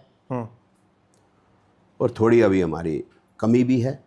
सब कुछ टाइम ऑफ बर्थ ही गलत हो, मतलब नहीं, बहुत सारे और फैक्टर्स। मैं मान लेता हूँ कि टाइम ऑफ बर्थ का रहता है कि किसी आदमी की हमारी 12 प्रेडिक्शन ठीक हुई, 2 गलत हुई, 14 प्रेडिक्शन ठीक हुई, 1 गलत हुई, हो सकता है ना। तो इसका मतलब हम ये तो नहीं कह सकता कि टाइम ऑफ बर्थ गलत है। तो कहीं ना कहीं हमारी कहीं गलती हो सकती है, कोई भी फार्मूला 100% नहीं हो सकता।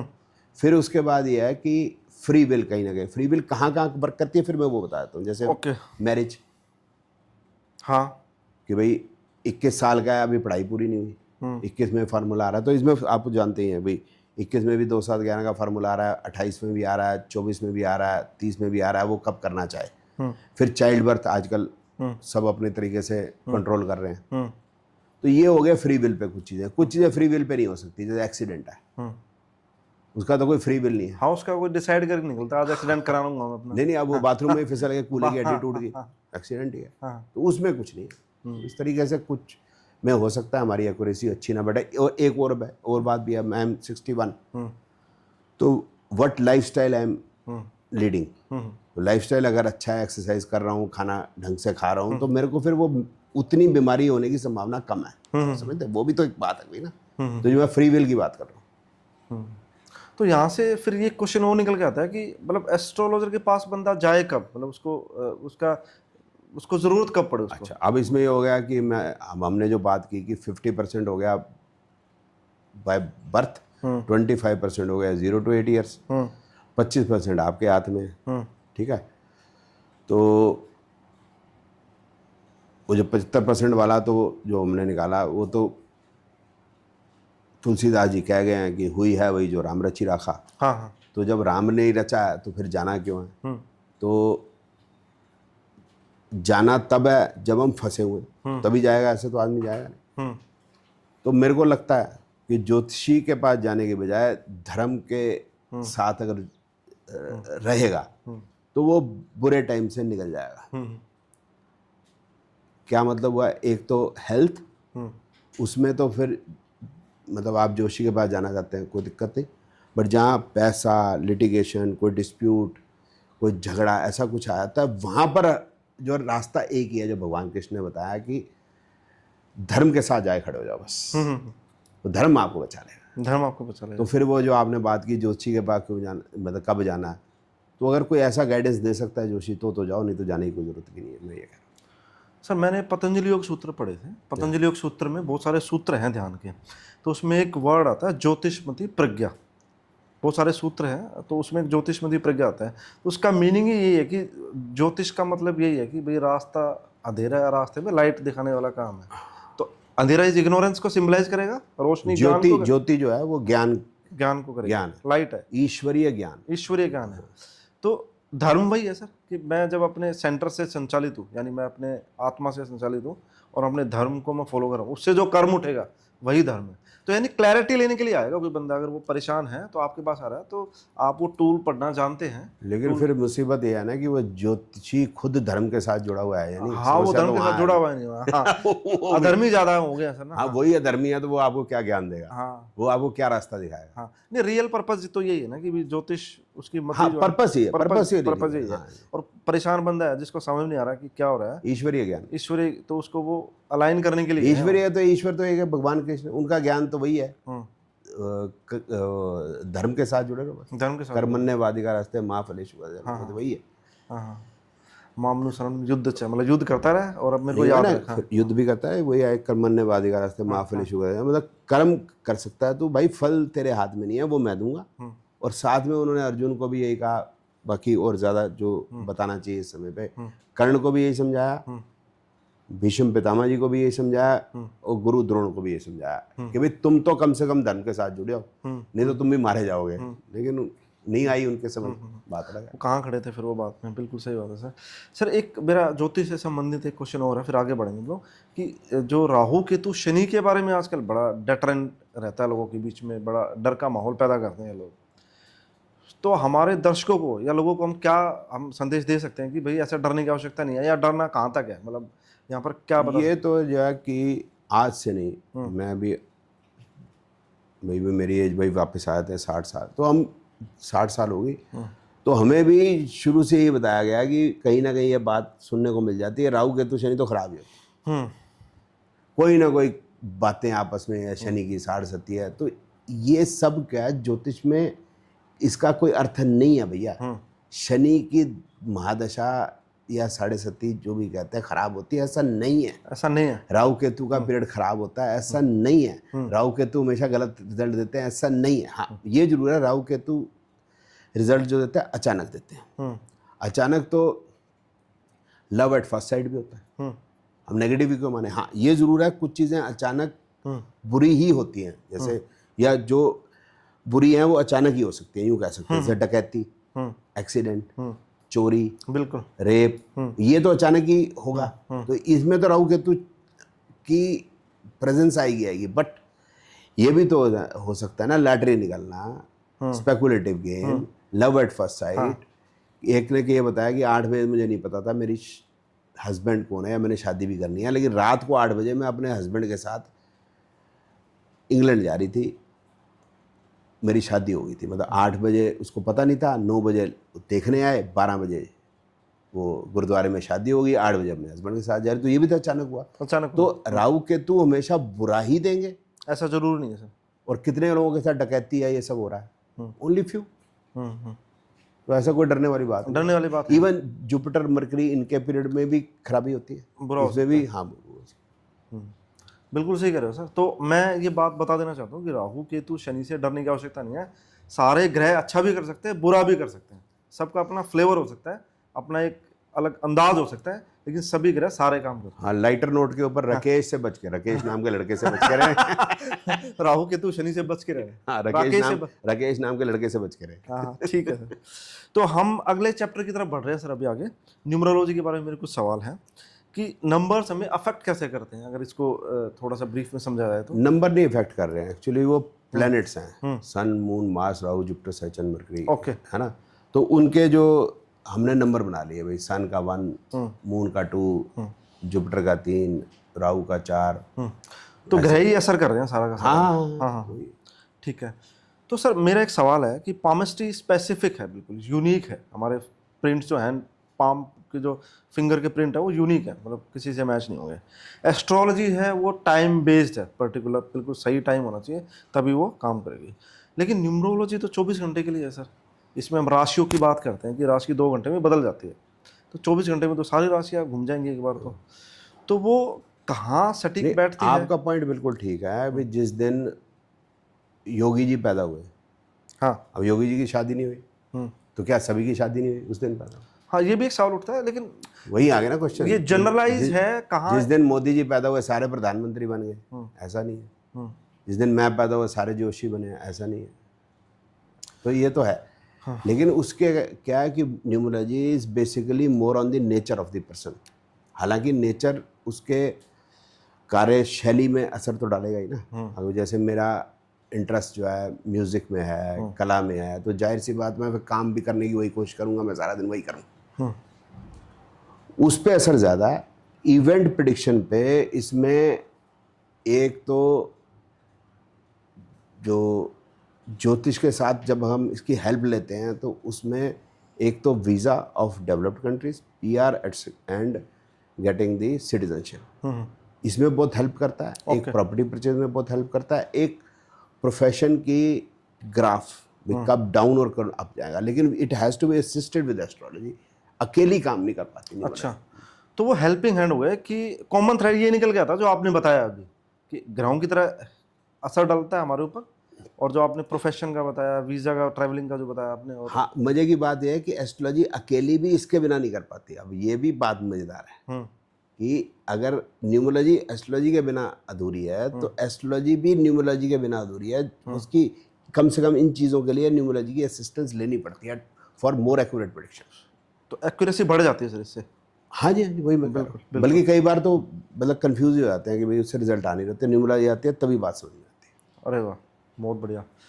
तो सर ये जो न्यूमरोलॉजी के नाम पे, जो मेरा नाम अमित है तो अमिताभ बच्चन रख लेता हूँ अभी मैं, तो इससे कुछ फर्क पड़ने वाला है? मेरे को तो लगता नहीं, लेकिन आपका क्या टेक है इसमें? आप तो देखो जानते हैं कि ईस्ट यूपी, बिहार और मतलब जो है तमिलनाडु, इधर राम नाम बहुत, इवन लेडीज का भी राम नाम, राम प्यारी, हाँ, राम आसरे, राम लुभाया, राम विलास, राम रतन, ठीक है ना, बहुत है। तो अब देखें कि जनरली वो लोग मतलब क्या काम कर रहे हैं भाई। क्या सारे राजा बन गए? एक तो राजा बन जाता, एक तो भगवान राम के बराबर हो जाता। मतलब किस तरह की बातें कर रहे हैं, मेरे समझ से बाहर है। अब ये भी कहते हैं कि भाई नाम के स्पेलिंग करेक्ट हो जाएंगे तो भी कुछ ठीक हो अगला क्वेश्चन नहीं था मेरा कि स्पेलिंग करेक्ट करने वाला भी रहता है इसमें कि, या मोबाइल नंबर वाला भी है इसमें, दोनों चीज़। अब मेरा नाम उमंग, मेरा नाम तो हिंदी में है, तो मेरा अंग्रेजी का स्पेलिंग चेंज कर रहे हैं ना वो। पहली बात तो ये होगी। दूसरा, अगर मेरा नाम बदलने से या कोई उपाय करने से जीवन बदल रहा है, हाँ, तो इसका मतलब न्यूमरोलॉजी फिर प्रेडिक्शन कैसे देगा? आप ही समझा दो मुझे। फिर क्या है कि मेरा नाम है उमंग तनेजा, हाँ जी, ठीक है, आप मुझे बुलाते हो सर। मैं आजकल मतलब ज़्यादा टीचिंग वगैरह में हूँ तो सब मेरे को आजकल सर बुलाते हैं, कोई गुरुजी भी कह देता है। इससे पहले मेरा गैरेज था तो सब मेरे को भाई साहब कहते थे। घर में मेरा निकनेम अलग है। जब मैं स्कूल में पढ़ता था तो मेरे दोस्त मेरे को मंगी कहते थे। उमंग तनेजा तो मेरी बीवी ने भी नहीं कहा मेरे को, ना मेरे बच्चे कहते हैं। उमंग तनेजा तो जब हमारी अटेंडेंस लगती थी तभी हाँ बोला जाता मंत्र जा। हाँ तो नाम के स्पेलिंग करेक्ट करने से होगा क्या? अब प्रैक्टिकल बात समझ लेते हैं। ये शुरू किया, और हिस्ट्री की बात भी करते हैं, शुरू किया ये संजय जुमानी ने, अच्छा ठीक है ना। फिर वो एक पेड न्यूज़ डाल देते हैं कि संजय जुमानी जो है वो सेलिब्रिटी न्यूमरोलॉजिस्ट। कोई नहीं, फ्रॉड सारा मामला है। इसका बेटा भी आया था अब कि भाई हम जो हैं संजय लीला बंसाली के न्यूमरोलॉजिस्ट हैं, तो मैंने उसको बना दिया। तो नहीं भैया तुम नहीं हो, मैं जानता हूँ ये। अब तू ये बता मैं कैसे जानता हूँ? और तू जो बार बार कह रहा है कि मैंने नाम बदला पद्मावत, पद्मावत में ए लगवा दिया, तो मैं कहा बेटा तेरे को पता ही कुछ नहीं कि संजय लीला बंसाली जी खुद अगर पद्मावत अंग्रेजी में लिखेंगे तो उनको नहीं पता पद्मा डबल ए लगेगा। वो तो बेवकूफ़ है। तू सियाना है, अभी पैदा हुआ नहीं, अंडे में से निकला नहीं। और तेरे को ये पता है पद्मावत क्यों? क्योंकि तूने ग्रेजुएशन नहीं की, क्योंकि ये जैसी का नावल है पद्मावत। तो वो बीए में पढ़ाया जाता है, बीए जनरल में पढ़ाया जाता है हिंदी लिटरेचर के अंदर, उसको पता नहीं। तो ये सब जो है मतलब लोगों को गलत बताते हैं। अब क्या है कि संजय लीला बंसाली साहब तो इसके ऊपर कोई केस करने नहीं वाले। यार तू क्यों झूठ बोल रहा है? He has many things to do. तो ये कुछ भी बोलते हैं। अब क्या है कि किसी का नाम चेंज भी कर दिया, जैसे अब एग्जाम्पल है ऋतिक रोशन का एच कर दिया, इंद्रानी मुखर्जी एक है नाम, आपको याद हो तो उसको जेल हुई थी अपनी बेटी के कत्ल के केस में। हाँ हाँ बिल्कुल। तो उसका अपना नाम अगर आपका उसमें डालो गूगल में, उसका आता है मुखर्जिया, MUKERJEA। कुछ और उसने मुखर्जी का मुखर्जिया करा लिया, लेकिन जेल हुई ना। जेल हुई उसको। अच्छा, नाम बदलने से जेल हुई क्या? नाम करेक्शन करने से? वो भी नहीं है, कर्म से हुई, क्योंकि उसने अपनी बेटी का कत्ल किया। क्योंकि उसकी बेटी इंद्रानी मुखर्जी के सगे हस्बैंड के सगे बेटे से शादी करना चाहती थी। वो नहीं चाहती थी। वो नहीं चाहती थी, और पैसे के भी कोई आपस में माँ बेटी में कोई कलेश था।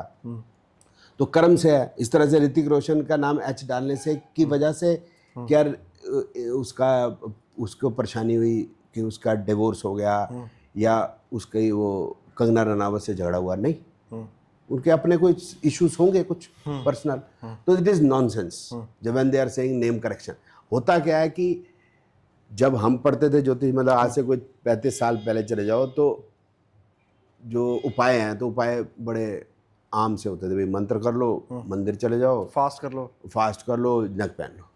अब जब ये आदमी सब कर लेता है तो फिर उसको एक नया उपाय चाहिए, जिसका काम समझ लो 5-7 साल 8 साल उसकी ज़िंदगी में कुछ परेशानी है, तो उसको नया उपाय चाहिए। फिर वो रेकी आ गया, फिर वो वास्तु आ गया, फिर वो करुणा रेकी आ गया, फिर वो फेंग शुई आ गई, फिर वो मतलब नेम करेक्शन हो गया। फिर आजकल वो स्विच वर्ड आ गए हैं कि जो मेड अगर आपकी नहीं टिकती है तो मेड का ये नंबर लिख लो 192384, या अपने लेफ्ट साइड में मेड का नंबर लिख लो, मेड का नाम लिख के ऊपर नंबर, मेड का नाम लिख के यहाँ नंबर लिखा। हस्बैंड ने कमीज उतारी, बीवी ने देख ली। कर क्या रहे हो यार, कर रहे हो। हाँ हाँ कुछ भी बोल रहे हैं यार। सर इन्हीं चीजों में तो मजाक बना दिया ना, मतलब क्या है यार मतलब मजा आज में ये तो कान के पीछे, हाथ के नीचे, हथेली पे। वो एक बड़ी मजेदार बात थी। वो क्या कि लड़की थी, उसने अपने हाथ पे गुदवा लिया, भाई कुमार लिख दो। तो मैंने कुमार क्यों? बोलते यार रोज बॉयफ्रेंड बदलते रहते हैं तो मुश्किल होती है, कभी सुनील कुमार कभी अजय कुमार, ये वाले काम कर रहे हैं। मैं समझ नहीं आता क्या चाहते हैं। तो ये तो हमें पता लग ही गया कि नेम न्यूमरोलॉजी और मोबाइल न्यूमरोलॉजी जो है वो मतलब वो काम नहीं करती है, जस्ट फैला रखा लोगों ने, ऐसा ना। बड़ी सीधी सी बात है ना। ये बोल रहे हैं कि न्यूमरोलॉजी की जो हम ये बता रहे हैं उपाय, तो वो है कि आप अपनी जो है मोबाइल का नंबर जो है, it is very important. Yes कहने का मतलब नंबर बहुत इंपॉर्टेंट है। आपके बहुत पास जो है सबसे पास आपके मोबाइल ही रहता है, इसलिए कि वो मोबाइल का नंबर इंपॉर्टेंट है। फ़ोन का भी तो कोई नंबर होगा, सिम का भी तो नंबर होगा, और ज़्यादातर पास में तो मतलब बनियान और कच्छा ही रहता है। तो उसका नंबर, उसका तो नंबर नहीं होगा। आप सोचो ना बात। फिर आपके घर का नंबर भी है, आपकी कार का नंबर भी है, आपके बैंक अकाउंट का नंबर है, और सबसे इम्पोर्टेंट हो गया तो आपका आधार नंबर है। भारत में रह रहे हैं, फिर आप भारत से बाहर जाते हैं तो आपका पासपोर्ट का नंबर है। मैं कनाडा जाता हूँ तो कनाडा का कोई वीज़ा का नंबर होगा, यूएस जाता हूँ तो यूएस का कोई वीज़ा का नंबर होगा। अभी मैंने जैसे ट्रैवल किया तो पहले मैं इंग्लैंड गया, हाँ जी, उसका वीज़ा का नंबर है। फिर उसके बाद मैं कनाडा गया, कनाडा के बाद मैं न्यूयॉर्क गया, न्यूयॉर्क के बाद मैं मैक्सिको गया, मैक्सिको का फिर मैं आया वाशिंगटन डीसी, फिर मैं वापस गया एडमिंटन, वहाँ से सस्कचुअन, फिर मैं आया वापस न्यूयॉर्क। मतलब फिर वो सारे वीज़े के नंबर भी देखूँ, कच्छे का नंबर, बनैन का नंबर, अच्छा फिर क्या जूते का नंबर, जुराब का नंबर। अरे भाई फिर सभी नंबर ले लो ना। तो 7-8 नंबर खराब हो गए, 7 नंबर के जूते नहीं खराब। बताओ ना, बताओ ना उनके यार। अकॉर्डिंग, हाँ। मतलब एक साथ मोबाइल नंबर क्या, अच्छा बजरंग बली ने जो इतने असुरों का वध किया, तो कौन सा वाला मोबाइल नंबर था उनका? मेरा मोबाइल नंबर से ही होगा सब कुछ। मोबाइल नंबर तो अभी से है ना यार। मतलब आप सोचो कि कर लो दुनिया मुट्ठी में की स्कीम आई है, उसके बाद ही जो मोबाइल हैं वो सबके हाथ में, सबके हाथ में है, बिल्कुल। उससे पहले क्या जिंदगी नहीं चलती थी? दुनिया खत्म हो गई थी। पता नहीं यार ये क्या सी बातें करते हैं। आपके कर्म के हिसाब से भाई, कर्म का हिसाब तो रखेंगे चित्रगुप्त, हाँ, ठीक है ना। और मतलब ब्रह्मा जी सृष्टि के निर्माता हैं। अब चित्रगुप्त हो गया हमारा ये मुकेश अंबानी, चित्रगुप्त हो गया हमारा ये वोडाफोन, चित्रगुप्त हो गया हमारा ये क्या ना एयरटेल, ये हो गए चित्रगुप्त। इन्होंने ही लिखना हमारा। यार क्यों, कौन सी दुनिया? अच्छा तीन चित्रगुप्त है क्या, या 3 ब्रह्मा है? मेरे समझ नहीं आ रही क्या बोलते हैं। हाँ। आप भी समझाओ मुझे। नहीं, समझाने वाली बात ये है कि सबके पास मोबाइल नंबर है, फनल इतनी बड़ी हो जाती है, 7 नंबर, 8 नंबर, 9 नंबर, 2 नंबर आ ही जाएंगे। ज्यादातर तो हिंदुस्तान में सबके पास 2 सिम है। हाँ। व्हाट्सएप का अलग नंबर होता है और दूसरे का अलग चल रहा है जनरली। आजकल तो मैं ये देख रहा हूँ, बाकी मुझे पता नहीं। वो डुअल सिम वाला मोबाइल नंबर लेके वो फोन लेके चल रहे हैं लोग। अब कौन सा नंबर है, अब ये भी मुझे समझाओ। तो थोड़ी सी स्ट्रेस हुई और कनेक्ट कर देंगे, ये तो मोबाइल नंबर की वजह से है, मतलब। नहीं, यहाँ तो अलग ही है स्ट्रेस। पहले तो होता था स्ट्रेस होता तो अमित जोशी के पास जा रहा है। अब तो है कि आपने कुछ भी यूट्यूब पे देखना है, आपको न्यूमरोलॉजिस्ट का वो आ रहा है, आपका मोबाइल नंबर, मैं मान ही नहीं सकता आपका मोबाइल नंबर ठीक है, तोड़ दो उसकी सिम। तो क्या बात है यार। उसको तो वैसे ही मिला, अब उसको कोई परेशानी है या नहीं, वो उसने कह दिया आपका 777 ठीक नहीं है। उसके दिमाग में तो घुस गई यार, मेरा भी मोबाइल है यार, शुरू ही 777 से हो रहा है। सारा ही खराब हो गया। तो वो उसको वैसे ही दिमाग में कंफ्यूज आते हैं। पॉसिबल यार, रोज ही है बंदा कह रहा है, रोज ही सुनते, रोज ही जैसे मोबाइल खोलता है, मैं मान ही नहीं सकता, मान ही नहीं सकता। भाई तू मत मानना भाई। अच्छा अब वो बता रहा है कि इससे पैसे आएंगे, मतलब मोबाइल नंबर यार। भैया तुम बता दो तुम कहाँ रहते हो? तुम ग्रेटर कैलाश रहते हो, तुम न्यू फ्रेंड्स कॉलोनी रहते हो, तुम तो रहते हो जियो एच लेवल के, तो उस पर रहते हो तुम, है ना। आपको पता है कि दिल्ली के अंदर ग्रेडिंग है, पॉश कॉलोनी होगी ABCD तक, बाकी मतलब जैसे वो गिरती चली जाएंगी। तो H और I में ही रहते हैं ये लोग। और फिर ये दावे इतने बड़े हैं। हाँ गांव में रहते हैं, गांव जैसी जगह पे मतलब दावे इतने बड़े हैं, दावे। हाँ और ग्रीन स्क्रीन पे वो दुबई दिखा रहे हैं कोट पैंट पहन के। हाँ स्कूटी पे चलते हैं। हाँ। अब ये फर्क है कि बैटरी वाली स्कूटी है या दूसरी बात है, बातें बड़ी बड़ी है भाई। बिल्कुल।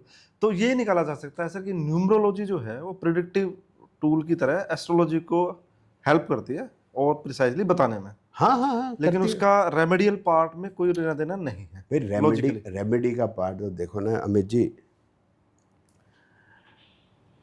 भगवान कृष्ण के होते हुए अभिमन्यु मारा जाता है, क्या रेमेडी की बात कर रहे हैं हम? बात तो तर्क वाली है सर पूरी। आप बताओ ना, मेरा समझाओ से। बाली का वध किया भगवान राम ने, तो बाली ने पूछा भगवान राम से कि मेरी तो कोई गलती थी नहीं, मेरा तो आपसे कोई झगड़ा नहीं था। तो भगवान राम ने कहा अगले जन्म में मुझे भोगना पड़ेगा। तो बताओ आप, भगवान कृष्ण किस वजह से स्वर्ग सिधारे हैं? सबको पता है, मुझे बताने की जरूरत नहीं है बताने की जरूरत तो बताओ। गुरु गोविंद सिंह जी के 4 बच्चे शहीद हुए, आप बताओ ना, गुरु गोविंद सिंह जी के रहते हुए कौन हाथ लगा सकता है उनके बच्चों को? बिल्कुल। लेकिन तो जो समझना चाहिए ना बात, लोगों को अपने गुरुओं और अपने जो भगवानों के बारे में हम हिंदू समझने को तैयार नहीं है। गलती हमारी है, ये जो हमें बेवकूफ़ बना रहे हैं इनकी गलती नहीं है, क्योंकि हम बेवकूफ़ बन रहे हैं तो हमारी भी गलती है। बिल्कुल सर, बिल्कुल ठीक है सर। तो मैं अगले चैप्टर की तरफ बढ़ रहा हूँ। हाँ, अब मैं पामिस्ट्री के कुछ सवाल है मेरे कि काफ़ी कुछ तो हमने डिस्कस कर लिया है, लेकिन रोल क्या है पामिस्ट्री का और इसको आप कैसे रेट करते हैं? जैसे आपने कुछ बातें बताई थी न्यूमरोलॉजी के बारे में कि किस किस पार्ट में हमें वो हेल्प करती है वो। हाँ जी। तो पामिस्ट्री का रोल आप कहाँ रेट करते हैं उसको? और पामिस्ट्री नहीं, रेट करने के तीनों ही साइंसेज हैं। हम किसी को नहीं कह सकते ये बड़ी है तो ये छोटी है, सबका अपना अपना पोर्टफोलियो। जैसे हमने अभी बात की पमिस्ट्री के बारे में कि कहाँ जन्म हुआ, पास्ट उसकी लाइफ की वजह से यहाँ जन्म हुआ, उसका एक यूनिक कोड है। फिर क्या है कि कहाँ वो पला बड़ा, उसका रोल है। उसके साथ साथ पमिस्ट्री के अंदर नेचर की जो डेप्थ बताई जा सकती है वो एस्ट्रोलॉजी और न्यूमोलॉजी में नहीं बता सकते। समझ सकते हैं न्यूमोलॉजी में क्यों नहीं बताई जा सकती, क्योंकि इतने बच्चे पैदा हुए कि जैसे हम एस्ट्रोलॉजी न्यूमोलॉजी एग्जांपल समझाने के लिए एस्ट्रोलॉजी और न्यूमोलॉजी से हम ये बता देंगे कि ये कलाकार है। अब कलाकार में वो तबला बजा रहा है, ड्रमर है, गिटार बजाएगा, गाना गाएगा, पेंटिंग करेगा, स्कल्पचर है, एक्टिंग है, मतलब इनमें से क्या। तो वो फिर उसकी डेप्थ देखने के लिए we have to go into palmistry. Okay. ऐसी बड़ी सारी चीज़ें हैं जिसमें बहुत ज़्यादा डीप में चले जाते हैं पमिस्ट्री के अंदर। और सबसे बड़ी चीज़ आजकल नई उभर के आ रही है वो LGBTQ, that we can not know from palmistry, that we can not know from astrology and numerology. इधर बहुत ज़्यादा डेप्थ में चली जाती है और इससे ज़्यादा भी डेप्थ में चली जाती है जो भी मैं अपनी ज़बान से ऐसे बता नहीं सकता। मतलब बिल्कुल बिल्कुल बिल्कुल। तो मतलब किस डायरेक्शन में जाएंगे वो पमिस्ट्री से बहुत अच्छे से पता लग जाएगा। नहीं, जैसे कलाकार है तो उसकी डेप्थ, उसकी डेप्थ, हाँ। इस तरह से आपकी सेक्सुअल ओरिएंटेशन वो बहुत डेप्थ से पता चल रही है। उसके बाद भी डेप्थ है, इसके फर्दर डेप्थ है, बहुत सारी डेप्थ है। हाँ। ठीक है सर। तो मैं अगले क्वेश्चन पे आ रहा हूँ कि लेफ्ट और राइट हैंड वाला जो है मिथ कि लेडीज का लेफ्ट और मेल का राइट, इसके बारे में वो क्या है? पैसिव और एक्टिव हैंड होता है। Passive ऐसा नहीं होता कि लेडीज का लेफ्ट है या उसका राइट है, वो कोई नहीं। सुनने में आता है सर काफी। नहीं, वो ठीक है, वो उसको मैं क्लैरिफाई करूँ। एक्टिव हैंड, पैसिव हैंड, मोटा मोटा समझाने के लिए पैसिव हैंड ये है कि जो हम कोई चीज़ हमको बताई जा रही है तो हम उसको कैसे एक्सेप्ट कर रहे हैं, फिर उसके बाद हमने उस पर रिएक्ट जो करना है वो हमारा एक्टिव हैंड है। अब जैसे मैं बात कर रहा हूँ, देखो मेरा यही वाला हाथ ही चल रहा है, राइट वाला, या अगर हम किसी को बुलाना है इधर आना भाई, तो हम जनरली एक्टिव हैंड को ही आगे करते हैं। तो ये है जो हम रिएक्शन दे रहे हैं, ये जो हम एक्सेप्ट कर रहे हैं, जो हमारा पैसिव हैंड है। दूसरा, ये भी बात काफ़ी हद तक ठीक है कि ये हो गया हमारा बचपन, और साथ में ये भी हो गया कि what we are born with, वो पोटेंशियल तो दोनों से पता चलेगी। What we are born with and हमारा बचपन, वो लेफ्ट हैंड है, और राइट हैंड है जो हम उसके बाद जब हम बचपन कब तक समझे सर? 10 साल, 12 साल, 15 साल में? जब तक हम अपने माँ बाप पे डिपेंडेंट है। ओके। जैसे मैं बताता हूँ आपको, जैसे mother is a German and father is a Kenyon. अब ये दोनों के जो संस्कृति वगैरह बिल्कुल डिफरेंट है, तो बच्चे के हाथ में वो पता चल जाएगा कि पेरेंट्स की दोनों की संस्कृति अलग है, तो उसको बच्चे को माँ के साथ और बाप के साथ अलग तरीके से एडजस्ट करना पड़ रहा था। हाँ, ये लेफ्ट हैंड में उसके पता चल जाएगा, मतलब पैसिव में पता चल जाएगा। अब दूसरा हो गया एक्टिव हैंड। हाँ। अब एग्जाम्पल है सुशांत, वो जो है डेथ हुई थी, सुशांत सिंह राजपूत, उसके डबल अर्थ लाइन थी राइट हैंड में, रहता एक्टिव हैंड के अंदर। तो वो दो टाइप के जीवन जी रहा था। एक हो गया जब गांव में जाता था तो अलग जीवन है, आप समझते हैं, और जब हम बॉलीवुड में आते हैं तो आप देखो बिल्कुल डिफरेंट जीवन है। तो वो समझ में आता है बचपन और उसके बाद नियरली 55। तो इसमें एक छोटा सा मेरा डेप्थ वाला क्वेश्चन नहीं बनता सर कि जो मेरा राइट हैंड है वो मेरे बच्चों का लेफ्ट हैंड बन जाएगा फिर? तो परवरिश में जो उनका पोटेंशियल जो निकलेगा। नहीं, आपका राइट हैंड उनका कैसे बन जाएगा? आप इंजीनियर है तो जरूरी तो नहीं है कि बच्चा इंजीनियर। परवरिश या कंडीशनिंग की बात कर रहा हूँ ना, कि ऐसा है क्या? आई एम आस्किंग यू कि मैं जो परवरिश दूंगा, आपने भी बोला जर्मन और केनियन बोला था। नहीं, वो है कि बच्चे के, मैं एग्जांपल दे रहा था कि double earth line, if it is in the passive hand, shows that the child has parents from two different ethnicities. Okay. And double earth line in the active hand shows that person is living dual life. बहुत बढ़िया sir, इसका जवाब दे ही दिया आपने, मतलब मैं तो question पूछा। यस, ठीक है सर।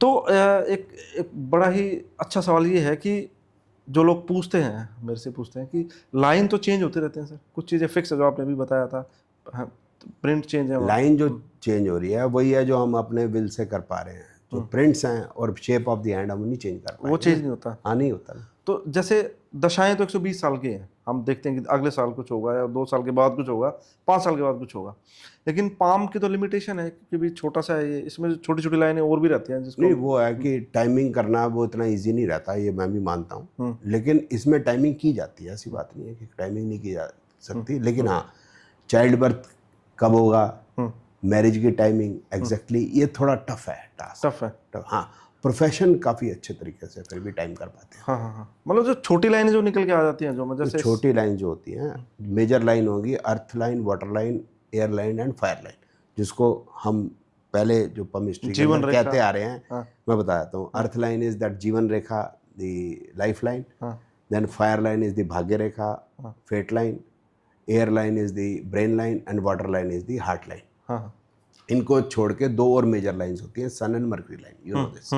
इसके बाद छोटी छोटी लाइंस हैं जो उसको एनहेंस करती हैं या सिंबल्स हैं उसको खराब करती हैं। क्रॉस, स्टार, माउंट्स पे अच्छे हैं, शनि के माउंट को छोड़ के, लेकिन लाइंस पे हैं तो खराब करते हैं। सन की लाइन पे ठीक है, क्रॉस एंड स्टार।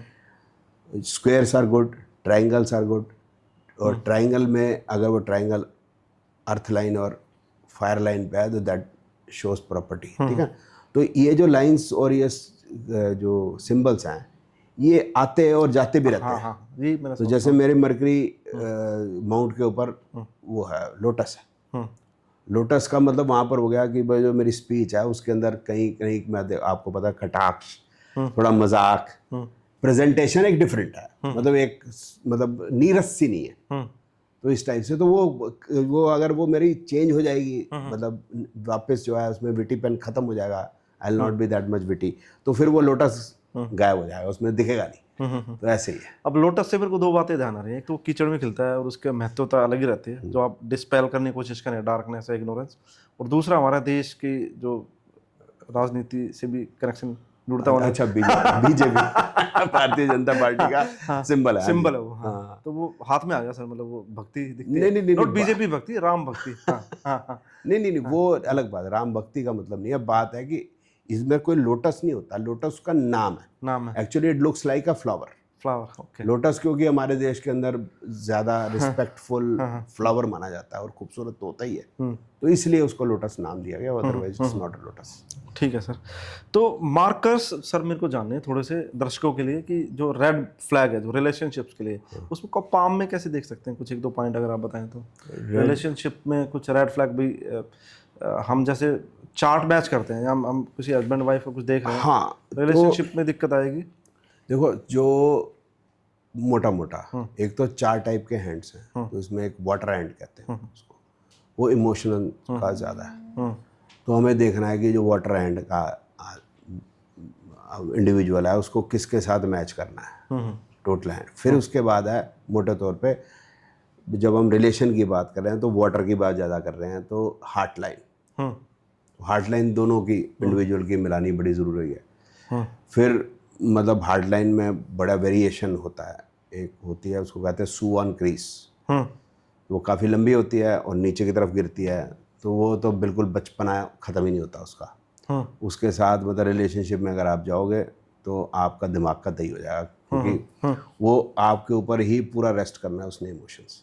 फिर हार्ट लाइन के अगर नीचे लाइन बिल्कुल उसको बिल्कुल के साथ मिलती हुई नीचे उसके जा रही है, जस्ट नीचे उसके डॉटर लाइन कहते हैं जिसको, तो वो उसको को डिपेंडेंसी है, दूसरे के ऊपर इमोशनली डिपेंडेंट है। और अगर उसके ऊपर लाइन है तो उसके वो किसी के ऊपर डिपेंडेंट है। ओके। फिर डिपेंड कर रहा है छोटी है बड़ी है, मतलब जुपिटर की माउंट तक जा रही है, नीचे जा रही है, ऊपर जा रही है, उसके नीचे लाइनें गिर रही हैं, फिर उसके क्रॉस स्टार, काफ़ी सारी चीज़ें वो सारी मिला जुला के फिर जाके कहीं प्रेडिक्शन देंगे। और सिर्फ हार्ट लाइन और वाटर हैंड नहीं है, बाकी भी चीज़ें देखनी पड़ेंगी, भी माइंड भी उसका चलता है नहीं, तो वो काफ़ी कॉम्प्लेक्स अभी बताने में लगेगा, लेकिन जब मिलाएंगे तो इतना कॉम्प्लेक्स नहीं होता। बट जनरली जब मैचिंग की बात आती है तो हैंड मैचिंग की बात कभी नहीं आती, हॉरोस्कोप मैचिंग की बात आती है, तो वो प्रैक्टिकली कभी ऐसा हुआ नहीं कि लड़का लड़की अपना हाथ लेके आए हो, लेकिन लेके आए तो बेटर है। लेके आए तो बेटर सर, काफ़ी चीज़ें बता सकते हैं ना उसमें। जो हाँ जो कई चीज़ें हम उससे नहीं बता सकते। हाँ, उसका उसका मेंटल बैंड क्या है उसकी। हाँ वही हाँ, मैंने बताया, इमोशनली उसका हाँ वो फैक्टर क्या है। एक बड़ा मिथ प्रिवेल है सर कि लाइफ लाइन छोटी तो जीवन छोटा। हाँ। तो इसमें आपका क्या कहना है, और इसमें डेथ मार्कर्स भी कुछ हैं, मतलब जो एक्सीडेंटल कुछ हैं? नहीं बताते हैं उसमें क्या है कि बहुत छोटी है, अगर अब कैसे समझाऊं, size is very small, only up to this, and if in the both the hands then it the life is less. तो कहीं थैलीसीमिया या ऐसा कुछ इशू है, ठीक है ना। लेकिन अगर यहाँ तक आ जाती है हाफ डन मोरलेस, तो फिर वो डेथ नहीं है, वो सिर्फ ये है कि एक मतलब 2 बच्चे होने के बाद मिडिल एज में ही इंटरेस्ट वहाँ से ख़त्म हो जाएगा, क्योंकि वो चीज़ ख़त्म हो जाएगी, मतलब शुक्राणु बनने की वो ख़त्म हो जाती है, फिर इंटरेस्ट ही नेचर ने जैसे बनाया वो ख़त्म हो जाता है। तो मोटा मोटा उसका ये मतलब है, और मतलब उसका कोई नहीं है। बाकी ये होता है कि जो फेट लाइन है उसको कई बार कवर कर लेती है, हाँ उसको कवर कर लेती है, तो वो फिर मतलब उसको एक तरीके से प्रोटेक्शन दे दिया उसमें, तो कहीं उससे अर्थ लाइन से और चीज़ों का कोई मतलब नहीं है, मतलब मोटे तौर पर कवर कर लिया तो उम्र लंबी है मतलब। अच्छा, और कुछ उसमें मार्कर्स हो जैसे क्रॉस हो, बार हो, तो वो क्रॉस स्टार वो सब मैंने जैसे बताया लाइन में गलत है, गलत है वो। वो तो खराब है। और फिर क्या है कि क्रॉस स्टार जो होता है तो फिर उसका कलर भी बदल जाता है लाइन का, वो वहाँ डिस्टर्ब भी हो जाती है लाइन, तो वो तो खराब है। स्क्वायर अगर है लाइन के ऊपर वो भी ठीक नहीं है वैसे तो, क्योंकि प्रोटेक्शन है तो प्रोटेक्शन है, या तो कोई लफड़ा हुआ है, लफड़ा हुआ तभी होगा। हाँ और ट्राइंगल तो गुड है, outer triangle is good, inner triangle is liability, outer triangle on earth line is property. ठीक है, तो ये डेथ मार्कर में कुछ नहीं है, इसका मतलब ये प्रेडिक्शन है यहाँ भी टफ ही है सर। डेथ बहुत मुश्किल काम है, इट्स नॉट दैट इजी। ठीक है सर, तो अब अगले चैप्टर पे आ रहा हूँ मैं कि वास्तु जो है हाँ जी। उसका भी सर काफ़ी कमर्शलाइजेशन हो चुका है अभी। वास्तु अथर्ववेद का उपवेद माना जाता है, और उसके बिल्कुल ठीक है। काफ़ी सारे जो है आगम शास्त्र भी हैं, मत्स्य पुराण है, अग्नि पुराण है, या फिर और भी राजवल्लभ है, सम्रांगण सूत्रधार है, विश्वकर्मा प्रकाश है, बहुत सारी चीज़ें हैं। तो सर इसमें आप क्या क्या टेक है, क्योंकि आपने सारा स्टडी किया है, आप जानते हैं इसको। तो एक तो मिथ वाला पार्ट हो गया जो भी चल रहा है, जो लोगों ने गलत फैला दिया या रेमेडियल पार्ट पे कर दिया, उस पर हम आगे आएंगे। आप वास्तु को कैसे देखते हैं, मतलब आपका क्या नजरिया है? वास्तु के बिना तो कंस्ट्रक्शन हो नहीं सकती, बिल्कुल सर, आर्किटेक्चर है, आर्किटेक्चर अंग्रेजी में। लेकिन आजकल अजीब जी सी बातें हैं, या खासकर वास्तु का सत्यानाश करने वाला एक ही आदमी है जो अभी जेल से छूटा है, अच्छा, वो खुशदेव बंसल, हाँ जी हाँ जी, ठीक है। उसने ही कहना शुरू कर लिया कि कैंसर होगा अगर नॉर्थ ईस्ट के अंदर टॉयलेट है या किचन है। तो उसका फिर उसका स्टूडेंट है वो पंकित गोयल, वो भी छाती पीट पीट के रोज कि जी मैं वो जो है वो कैंसर होगा, 21 करोड़ रुपए मेरी फीस है, किराए के मकानों में रहते हैं।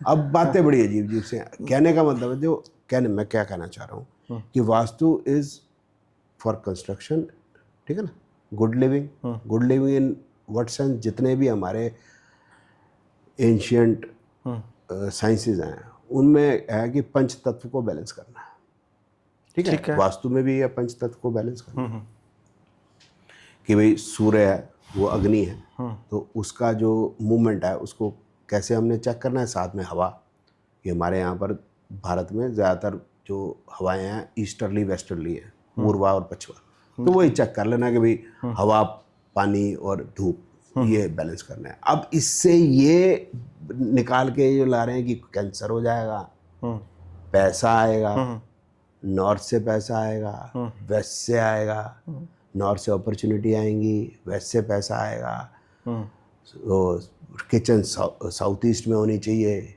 क्योंकि वो अग्नि है। तो भाई किचन अगर साउथ ईस्ट में है तो बर्तन कहाँ धोते हो तुम?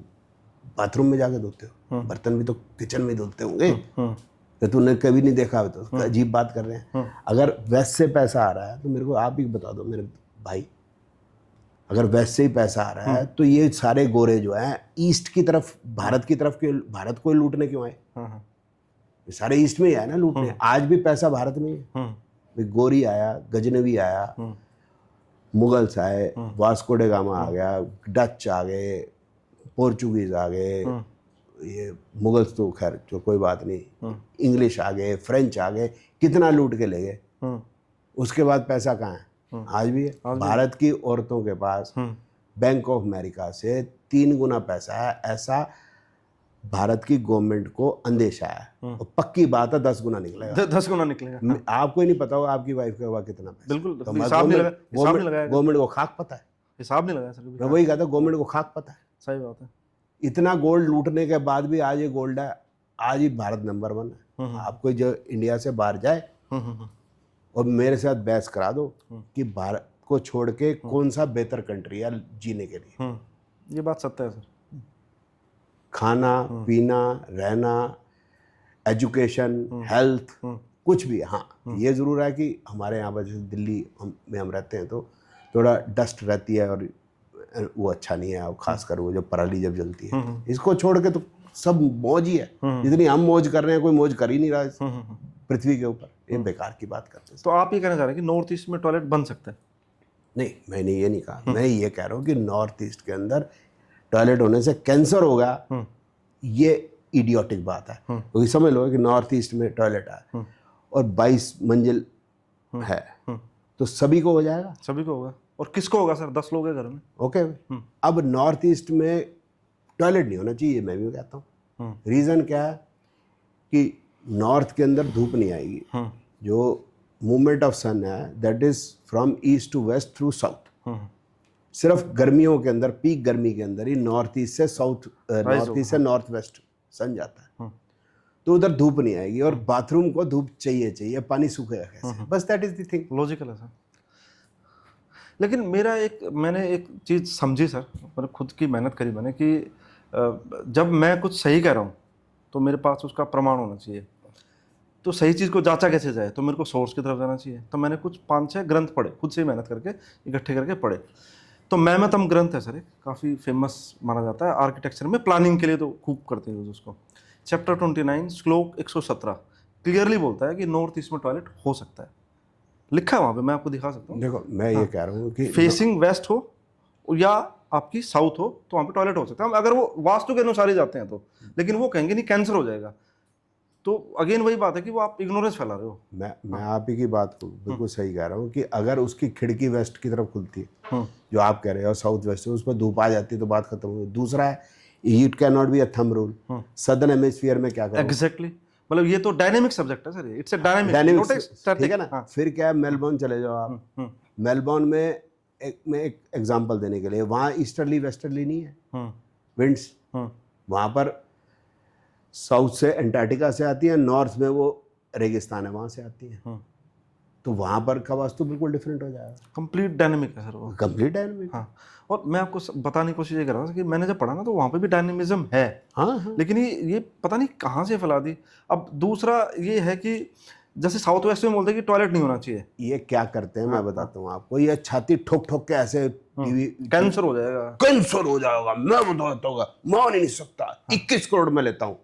अब लोगों को लगता है जब इतनी जोर की बोल रहा है 21 करोड़ लेता होगा। अरे भाई देख तो लो जाके, किराए के मकान में रहता है भाई, 2 BHK में। ठीक है, किराए की कोई एक वो गाड़ी खरीद ली 1 दिन के लिए तो दिखा देंगे बड़ी गाड़ी है उसके पास, बस इतनी सी बात है और कुछ नहीं। लोगों की इनसिक्योरिटीज को एक्सप्लॉइट करते हैं सर ये, मतलब ऐसा बिल्कुल एकदम। लोगों की भी बेवकूफ़ी है। 32-34 साल का लड़का है। आप खुद सोचो मेरे कि आर्किटेक्चर पास क्या एग्जाम पहले 12th में पास करने के लिए मतलब कितनी मेहनत करनी पड़ेगी। फिर 5 साल का कोर्स है। अब बच्चा 22-23 साल का हो जाएगा, उसके बाद 5-7 साल उसको वो करना पड़ेगा किसी कंपनी में या सीनियर के नीचे काम। तो 29-30 साल के अंदर जाके वो कुछ बन पाएगा कि जिसके अंदर वो मतलब कुछ एक मकान का बढ़िया नक्शा बना सकता है और इंस्पेक्ट भी कर सकता है। उससे पहले कुछ नहीं। ये उसी उम्र के हैं, 3 दिन का कोर्स करता है 5 स्टार के अंदर, कुछ दीप बंसल का, और बातें बड़ी बड़ी है 3 दिन का। और आपने इंजीनियरिंग की, मैंने भी किया। याद है आपको वो इंजीनियर ड्राइंग लगे रहते थे 4-4 घंटे 4-4 घंटे और सीधे लाइनें खींचने में, मतलब आइसोमेट्रिक भी और वो और 4 साल 4 साल इनसे लाइन ना खींचे वो मिनी ड्राफ्टर लेके, इनको क्या मालूम। तो मैं वही कहता सर, ऐसा शास्त्रों में नहीं लिखा हुआ कहीं भी। दूसरा क्या है कि साउथ वेस्ट में बोलते हैं कि रिलेशनशिप और पितरों का स्थान है, वहाँ पे टॉयलेट नहीं होना चाहिए। मैंने चैप्टर 5 राजवल्लभ का चैप्टर 5 श्लोक 44 उसमें क्लियरली लिखा है साउथ वेस्ट में टॉयलेट हो सकता है अगर आपका ईस्ट फेसिंग और नॉर्थ फेसिंग, मतलब डायनामिक चीजें हैं। भाई बस सीधी सी बात है ना, देखो साउथ वेस्ट में सबसे ज़्यादा धूप आएगी, धूप रहेगी। ठीक है ना। अब आपने स्नान किया हम्म, तो साउथ वेस्ट तक वो धूप आने में अर्ली मॉर्निंग में तो आएगी नहीं, क्योंकि ईस्ट से तकरीबन जा रहा है। जैसे साउथ पे सन आएगा 12 बजे करीब, एक आइडिया लेते हैं, तो साउथ वेस्ट तक धूप आने लग जाएगी आपके 1 बजे तक वो पूरा जो है बाथरूम आपका सूख गया। अब चाहे उसमें, अब उसके बाद दिन के अंदर आप चाहे उसके अंदर कपड़े धो लो, कुछ भी कर लो, तो परफेक्ट है, तो कोई दिक्कत नहीं है। लॉजिकल बात है ना, ये ऐसी बातें करते हैं बस। फिर किस पे असर होगा ज़्यादा? घर में 10 लोग हैं क्या? नहीं, प्यार करना है तो एक पर्टिकुलर उसका डायरेक्शन है। अब बताओ, प्यार दिल से होगा डायरेक्शन में नॉर्थ वेस्ट चंद्रमा वाला, ये बेकार की बात है। बोलते हैं सर। ऐसे ही किचन का भी है, इसमें किचन के लिए बोलते हैं कि भी किचन नॉर्थ ईस्ट में नहीं होना चाहिए, अदरवाइज तो बहुत ब्लंडर हो जाएगा, सिर में आग लग जाएगी। वो क्या है कि वो आपको पता है ना, वास्तु पुरुष का जो सिर बनाते हैं वो नॉर्थ ईस्ट में होते हैं, और उसके जो पैर हैं वो साउथ वेस्ट में, यही है ना। अब वो ये मान के चल रहे हैं कि अगर किचन अगर नॉर्थ ईस्ट में हो गया तो वास्तु पुरुष का सिर सड़ जाएगा। ये कोई लॉजिक है बात का यार? बात वहीं की वहीं है, सिंपल सी है कि किचन के अंदर जहाँ बर्तन धुलेंगे, ठीक है ना, तो वहाँ लेफ्ट ओवर जो खाना है वो नीचे जाएगा। अब नीचे से कॉकरोच आएगा उसको खाने के लिए सीवर में से, सिंपल सी बात है ना। अगर वहाँ पर धूप नहीं पड़ेगी तो वो कॉकरोच की मौज है। तो हमें ये देखना है कि उसका किचन के सिंक पे कम से कम दिन में 4 घंटे धूप आ जावे बस। हाँ सर, सही बात। चल चाहे 2 घंटे आ जावे, कुछ तो आ जावे, बस इतनी सी बात है। ये पता नहीं कौन सी दुनिया में घूमते हैं। बोलते बर्बाद हो जाएगा सर, किचन नॉर्थ ईस्ट में होगा तो घर बर्बाद हो जाएगा पूरा एकदम। नहीं, वो ड्राने बिना ड्राए ना, वो क्या ना था, फियर मॉन्गरिंग के बिना बात बनेगी नहीं। इसका जवाब भी मैंने शास्त्रों में ढूंढा सर। मानसा ग्रंथ चैप्टर 36, उत्तरे ईशान पर्जन्य सर्वे श्याम पचनालयम, नॉर्थ ईस्ट में किचन हो सकता है एज पर मानसार ग्रंथ बता रहा हूँ मैं, मतलब जो सोर्स बड़े, तो मतलब ये डायनेमिक है। अगेन वहाँ पे धूप वाला वो डायरेक्शन, वो सारी चीजें देखी जाएंगी, लेकिन वो स्पेसिफिकली बोल देते हैं कि नॉर्थ ईस्ट में नहीं हो सकता। अच्छा, अब एक है बात और कर लेते हैं। कोई भी वास्तु वाला, ये पंकज गोयल, ये वो कौन है इसका गुरु, ये जो अभी जेल में से निकला है, क्या नाम है इसका, बंसल साहब, बंसल साहब, एक LIG फ्लैट बना दें यार, जो वास्तु कंप्लायंस हो जैसा ये वास्तु कंप्लायंस करते हैं। नहीं बन सकता। मैं खरीदने को तैयार हूँ उसको। इन्होंने आज तक एक LIG फ्लैट भी नहीं बनाया।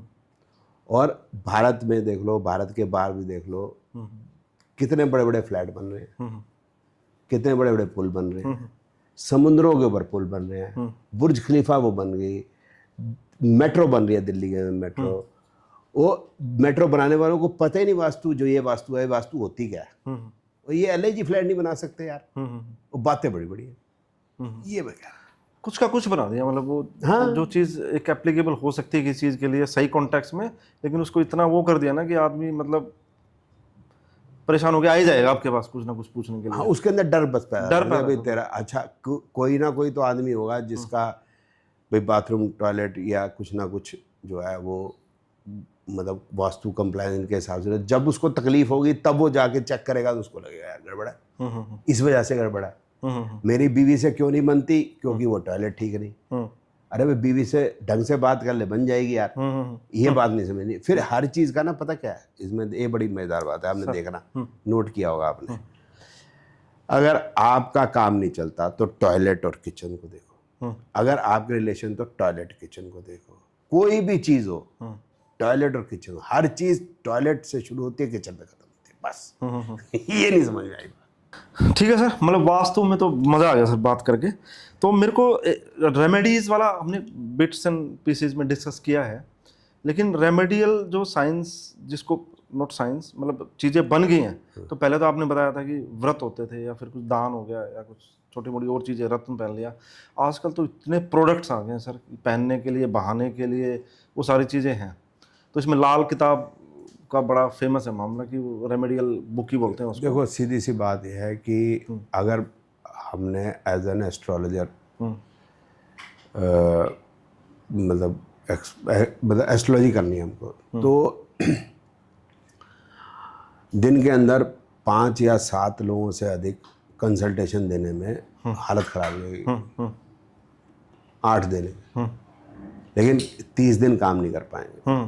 तो मोटे तौर पे हमारी जो इनकम है वो एक फिक्स होगी, इससे ज़्यादा नहीं हो सकती। सपोज आपका समझ लो 5,000 रुपये कंसल्टेशन चार्ज है, दिन के अंदर आप 5 लोगों को देखते हो, इससे तो ज़्यादा आप 25,000 रुपये से ऊपर 20 डेज 25 डेज, इससे ज़्यादा आपकी इनकम नहीं हो सकती, फिक्स हो।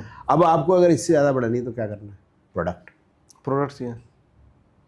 सिंपल सी बात है, वो जैसे वो होता है यस आई कैन चेंज, हाँ वो हाँ हाँ हाँ लाल किताब वाला, हाँ ठीक है ना, या फिर वो जो अभी वही है न्यूमोलॉजी रिपोर्ट, हाँ ये फलाइन प्रोडक्ट है, या फिर वो कोई स्टोन है, हाँ ये वाले स्टोन पहन लो, ये वाला ब्रेसलेट पहन लो, बस वो इसीलिए, और कुछ नहीं। वो काम तो करता नहीं सर कुछ, प्लेसिबो भी नहीं आता कुछ, इससे क्या है आपका इसमें कुछ है सर? भाई वो किया ही इसलिए जा रहा ना कि हमने इनकम बढ़ानी है, बात नहीं समझ में आई, इससे जोशी का फायदा होगा ना, यही तो समझा ना, फायदा तो होगा लेकिन जोशी का होगा, बात को समझो। जोशी का फायदा होगा? हाँ जोशी, हाँ हाँ उसका फायदा होना हो वो बात, उसका क्या करना है, हमने जोशी का तो फायदा होगा, जोशी का फायदा होगा। बिल्कुल सही बात है सर।